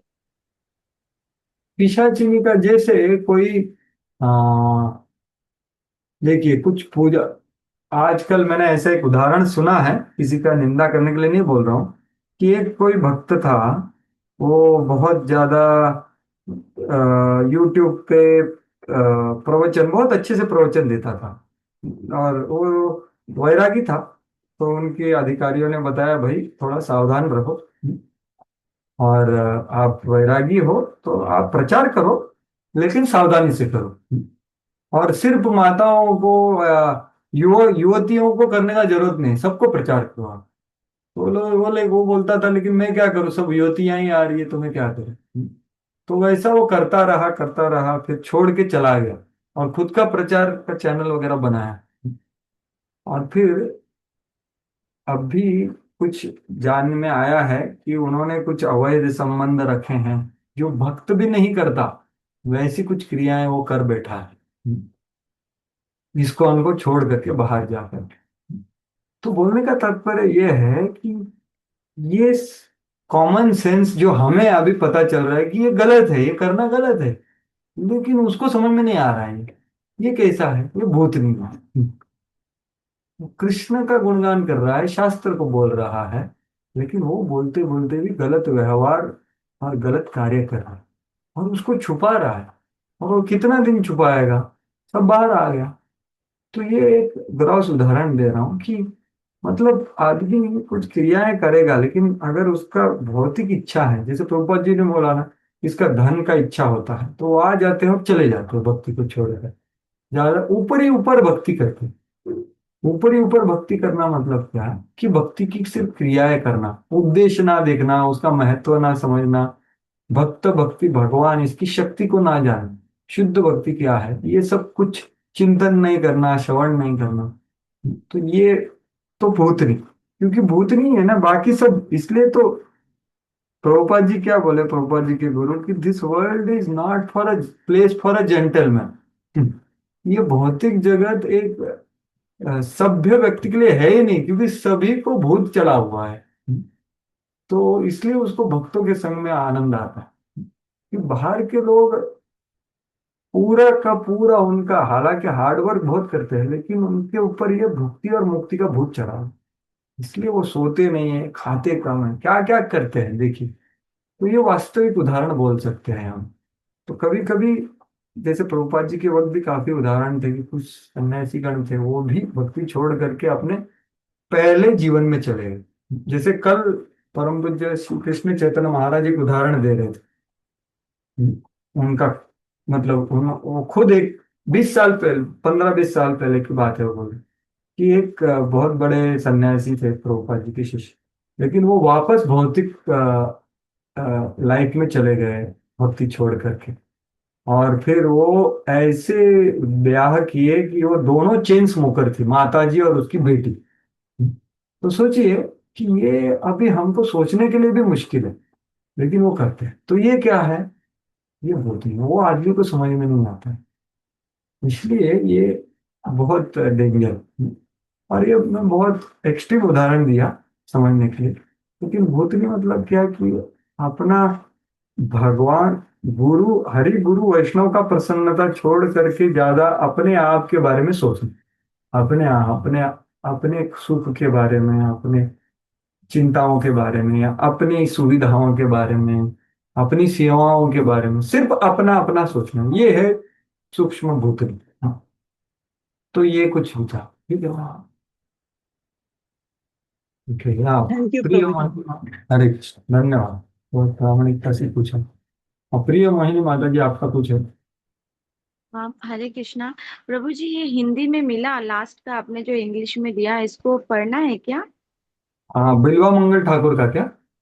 ओ हाँ, वो पढ़िए ना माता जी, बिल्कुल पढ़िए। हाँ, ओके ओके। ये कुंती महारानी का जो त्वयि में अनन्य विषय श्लोक है, उसका अंतिम पैराग्राफ जो आपके सामने इंग्लिश में है, वो हिंदी में पढ़ रही है। नहीं तो आप शेयर भी कर सकते हैं अगर शक्य है। हाँ, मैंने लिया है स्क्रीनशॉट प्रभु जी, इसको मैं ग्रुप में शेयर कर दूंगी पढ़ने का। अगर हो सके तो पढ़ लीजिए अभी, बहुत अच्छा है। हाँ, मैं पढ़ लेती हूँ, पढ़ लेती हूँ। पांडवों और विष्णु के प्रति उनका स्नेह भक्ति की परिधि से बाहर नहीं है, क्योंकि भक्ति भगवान की सेवा और भक्तों की सेवा एक समान है। कभी कभी भक्त की सेवा भगवान की सेवा से भी अधिक मूल्यवान होती है, लेकिन पांडवों और विष्णु के प्रति कुंती देवी का जो स्नेह था वो पारिवारिक संबंध के कारण था। भौतिक संबंध के रूप में यह स्नेह का बंधन माया का बंधन संबंध है, क्योंकि शरीर या मन के संबंध बहिरंग शक्ति के प्रभाव से होते हैं। परमात्मा के साथ संबंध में स्थापित आत्मा के संबंध ही वास्तविक संबंध है। जब कुंती देवी ने पारिवारिक संबंध को काटना चाहा, तो उनका अर्थ था त्वचा के संबंध को काटना। त्वचा का संबंध भौतिक बंधन का कारण है, पर आत्मा से संबंध मुक्ति का कारण है। आत्मा से यह संबंध परमात्मा के साथ संबंध के माध्यम से स्थापित किए जा सकते हैं। अहंकार में देखना नहीं है, पर सूर्य के प्रकाश से देखना मतलब सूर्य के और अंधकार में ना देखने वाली हर वस्तु को देखना है। भक्ति का यही मार्ग है। तो ये बात, तो ये संबंधों के बारे में, ठीक है। कुंती महारानी है सबसे बुद्धिमान स्त्री, ऐसे प्रोपा जी बोलते हैं, तो बहुत आदर्श उदाहरण है। अगर आप अगला श्लोक देखेंगे तो वो भगवान को अपने भक्तों के नाम से बुला रही है। श्री कृष्ण, कृष्ण सखा मतलब अर्जुन का मित्र, वृष्ण या भावनाधिक मतलब वृष्णियों से संबंध। तो ये वापस वो संबंध पे जा रही है, लेकिन कैसे? कृष्ण के थ्रू। ना कि देह का संग। ठीक है, और कुछ है किसी का? ये हाँ प्रभु जी मेरा मेरा क्वेश्चन है प्रभु जी। हाँ बताइए। प्रभु जी आपने जैसे स्टार्ट किया कि वैदी अधिकारी मतलब कौन है, क्योंकि ये वैदी भक्ति के बारे में डिस्कशन चल रहा था। तो प्रभु जी यहाँ पर आपने पहले 3 लक्षण बोले थे, तो मेरे को ना वो 3 लक्षण थोड़ा रिपीट कर, एक्चुअली मैं लिखी हूँ। आपने पहला लक्षण बोला जो भगवान के सेवा में श्रवण कीर्तन स्मरण में उसका श्रद्धा जन्म लेती है, मतलब अति भाग्य आपने बोला था उदय होता है, वो कैसे? एक शुद्ध व्यक्ति के आने से, मतलब भक्त के संग से। तो दूसरा बोले थे कि जब वो आ, क्या, आपके हाँ सामने, अगर वो, हाँ आपके सामने जो श्लोक है ना, उसमें ये तीन चीजें दी गई है। ओके, ये 3 लक्षण है, ठीक है प्रभु जी। हाँ, तो ये अति भाग्य न जातु श्रद्धा से सेवन, तो ये पहला है, ये मुख्य है। ठीक है, कि शुद्ध भक्ति के संग कृपा से, सेवा से उसको भगवान की सेवा में कुछ आकर्षण, कुछ श्रद्धा प्राप्त हो गई, ये मुख्य है। और दूसरा वाला कौन सा है? वो ज्यादा आसक्त नहीं है भौतिक चीजों में, ये एक है। और ज्यादा वैराग्य वाला भी नहीं। अगर ज्यादा आसक्त हो गया ना, तो वो कर्म योग के लिए अधिकारी हो जाता है, और ज्यादा वैरागी हो गया तो वो ज्ञान योग के लिए अधिकारी हो जाता है। तो इसलिए मैंने ऐसा तीन बोला, ऐसा कोई तीन करके ऐसा नहीं बोला, लेकिन ये श्लोक के आधार पर बोला। तो ये स्पष्ट है माता जी अभी?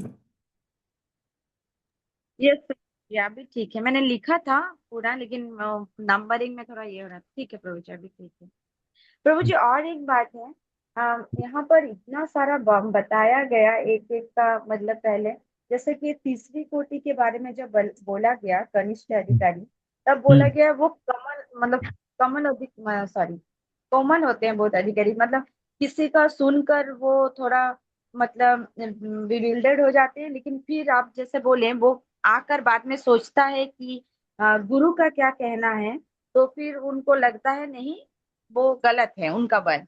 लेकिन बिल्कुल। फिर कुछ बाद हमने पढ़ा, नेक्स्ट आपने फिर से बताया कि कनिष्ठ अधिकारी ऐसे भी होते हैं कि उनको ऐसे सुनकर वो नीचे भी गिर जाते हैं कभी कभी, मतलब उनका उतना दृढ़ निश्चय नहीं होता है मन पर। मतलब जो निश्चय द्वितीय अधिकारी मतलब मध्यम अधिकारी के अंदर होता है, कि शुद्ध भक्ति उनको सब कुछ है, कृष्णा का सेवा करना, लेकिन हाँ, कनिष्ठ अधिकारी में उतना होता नहीं है बोलकर वो कभी कभी नीचे भी आ जाता है। तो प्रभु जी आपने बोला कि ये तीनों ही है अधिकारी में आते हैं ना, क्योंकि ये भगवान को ये है, तो आते हैं, फिर इसमें कनिष्ठ अधिकारी में नीचे आ जाते हैं, इसमें थोड़ा कंफ्यूज है प्रभु जी, मुझे थोड़ा थोड़ा सा नीचे समझ। आ जाते हैं ऐसा एक्चुअली मतलब क्या है, वो अगर किसी से वार्तालाप करते हैं दूसरे सिद्धांत से, तो वो कुछ देर के लिए विचलित हो सकते हैं। वो सोचते हैं अरे ये सही बोल रहा है, इसलिए मायावादी भाष्य सुन ले हो ये सर्वनाश, ऐसा बोला है ना। यहाँ कोई कोई नया नया भक्त है, वो सब ये त्याग करने को बोला जाता है, उसको वो छोड़ भी देता है, लेकिन बाहर वाले उसको बोलते हैं अरे क्या ये सब प्रोटीन बीटीन छोड़ करके तू क्या कर रहा है, ये सब गड़बड़ है। ये कुछ करना नहीं चाहिए, ब्रेन वॉशिंग वगैरह करते हैं। तो वो थोड़ी देर के लिए सोचता है अरे यार साइंस सही बोल रहा है, लेकिन वापस आने के बाद वो वापस चिंतन करता है या वापस भक्त से मिलता है, तो फिर वापस वो स्पष्ट हो जाता है। ये है कनिष्ठ अधिकारी, ये बोलते हैं विश्वनाथ चक्रवर्ती ठाकुर है उनके। क्योंकि ये कनिष्ठ अधिकारी भी बहुत अच्छा स्तर है, क्योंकि क्या है वो शुद्ध भक्ति करना चाहता है। ये है। लेकिन इसके नीचे वाला कौन है? वो चार तरह के लोग, आर्त जिज्ञासु अर्थात ज्ञानी। उनको शुद्ध भक्त का संग अभी तक प्राप्त नहीं हुआ। तो ये है, लेकिन गिर जाता है तो वो मैंने गिरने वाला ये बताया आपको, कि वो विचलित हो जाता है। जैसे प्रभुपाद जी भी लिखे ना, वो उनमें कर्म योग ज्ञान योग की थोड़ी झुकाव होता है, तो उससे वो विचलित होते हैं। लेकिन वो संदूषण जब पूरा चला जाता है, तब वो द्वितीय श्रेणी में आ जाते हैं, क्योंकि वो स्थिरता आ जाती है, दृढ़ता श्रद्धा की आ जाती है। तो ऐसा मैं बता रहा था, वो गिर जाते हैं वो तो अपराध से हो सकता है मतलब। वो भी कुछ ऐसा मतलब इधर किधर लिखा है क्या, मतलब शायद मैंने फिर गलत बोला होगा। प्रभु जी कहीं तो एक आया था कि पता नहीं मैं सुनी या गलत सुनी प्रभु जी, लेकिन अभी क्लियर है प्रभु जी कि वो हाँ विचलित हो सकते हैं, लेकिन बाद में उनको ये मतलब समझ में आता है कि नहीं वो गलत है क्या सही है, ऐसे में आ सकते हैं कनिष्ठ अधिकारी। और बिल्कुल कनिष्ठ अधिकारी से जो नीचे हैं वो 4 लोग हैं आपने जो बताया, तो वो बिल्कुल। भी भक्त शुद्ध भक्त में आ सकते हैं, लेकिन वो अगर किसी भक्त के एसोसिएशन में आते हैं, शुद्ध भक्त के एसोसिएशन में, तब वो तो आए। वो भी शुद्ध भक्ति कर सकते हैं। बिल्कुल, वो आईआईटी जेई का एंट्रेंस दे रहे हैं, अभी तक आईआईटी में एडमिशन नहीं मिला, लेकिन कनिष्ठ अधिकारी को एडमिशन मिल गया, लेकिन वो शायद ईयर डाउन वगैरह हो जाएगा तभी, तो वो ऐसा हो सकता है, लेकिन वो आगे बढ़ेगा। आगे बढ़ेगा वो, ऐसा है। प्रभु जी, इसका मतलब यही है कि अगर कनिष्ठ अधिकारी विचलित हो गया तो उसने वरिष्ठ अधिकारी या मध्यम अधिकारी से सलाह देने, यानी बिल्कुल क्लैरिटी लेनी चाहिए, नहीं तो बिल्कुल। वो डाउनफॉल भी हो सकता है। जैसे एग्जाम्पल देखा गया है, कोई कोई दीक्षित भक्त है, बाहर के लोगों ने उनको इतना विचलित कर दिया, जो छोड़ पहले कर चले इस्कॉन गए। में थे, फिर वो निकल गए, तो उन्होंने इनको भी विचलित कर दिया, तो वो प्याज लहसुन खाना शुरू कर दिया वगैरह वगैरह हम्म। वगैरह। तो वो ऐसे उस वक्त उन्होंने उनके शिक्षा गुरु से मिलके ये करना चाहिए था कि मेरे मन में जो कीड़ा घुसा है उसको प्लीज निकालो करके। बिल्कुल बिल्कुल, इसको ही तो गुह्यम आख्याति पृच्छति बोलते हैं ना। तो ये करना जरूरी है एक्चुअली। कनिष्ठ अधिकारी उत्तम अधिकारी को जान ही नहीं सकता कौन है, तो उन्होंने वरिष्ठों को पूछना चाहिए बस, जो भी वो समझते हैं, और लेकिन फिर वो उनका रहे। ना, उनका इतना ये हो गया ब्रेन वॉश कि वो किसी के भी ऊपर भरोसा रखने की उनकी मानसिकता ही चली गई थी। वो एक हाँ, शिक्षा गुरु हो या इस्कॉन का कोई भी हो, तो कोई भी हो। यहाँ पर क्यों हो रहा है माता जी, ये है, इसका प्राय अपराध कारण हो सकता है, या ऊपर ही ऊपर श्रद्धा। मतलब देखिए, कनिष्ठ अधिकार भी प्राप्त नहीं हुआ होगा उनको, ऐसा भी बोल सकते। मतलब यही अधिकार, ये बाहरी रूप से नहीं जाना जाता। कनिष्ठ अधिकार मतलब क्या, शुद्ध भक्ति करना है, लेकिन विचलित होता हूँ इत्यादि, इसलिए फिर वो शुद्ध संघ संघ को महत्व देता है।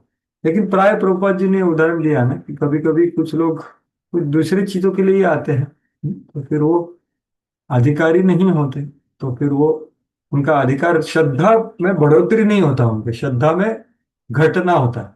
उनको प्राप्त होती है और फिर बाहर कुछ सुन करके श्रद्धा गिर जाती है, तो क्या होता है फिर बाहर चले जाते हैं, या ये अपराध भी हो सकता है, अपराध की वजह से भी हो सकता है, क्योंकि प्राय अपराध भी करते हैं ऐसे में, निंदा करते हैं भक्तों का कि अरे इनको मैं। एक प्रभुपाद जी के शिष्य का विशुद्ध कीर्ति प्रभु बता रहे थे, एक सन्यासी शिष्य थे, वो वापस भौतिक वही जो न्यूयॉर्क सिटी में आए थे, तो वो बोलते थे भक्तों को, वो वहां पर गोविंदा में तभी आते थे, शर्ट पैंट दाढ़ी बीड़ी करके वो आते थे खाने के लिए, क्योंकि प्रसाद बहुत चीप मिलता था, इसलिए वो आते थे तभी। लेकिन आने के बाद भी वो भक्तों का निंदा करता था, प्रभुपाद का निंदा करते थे, और वो बोलते थे प्रभुपाद जी ने मेरा सबसे बड़ा यूथ ले लिया, नहीं तो मैं रॉक स्टार बन सकता था। तो ऐसे विचार कभी कभी होता है। तो ये अलग अलग कारणों से हो सकता है, 3 कारण है, अविद्या, अपराध और अनर्थ। तो इसलिए हमें अच्छे से संघ में गुह्यम आख्याति प्रचिति करना चाहिए, जैसे आपने बताया अभी। उसके लिए भी श्रद्धा लगता है ना कि बताएं हम, है तो बताते ही नहीं। तो ऐसा होता है। ठीक है, तो आप सब लोगों का आज एग्जाम है ऐसा मैंने सुना श्लोकों का, और मेरे को बताया गया था कि 1 बजे रुकाना है, तो ऑलरेडी 3 मिनट एक्स्ट्रा ले लिया मैंने। तो आप सब लोगों को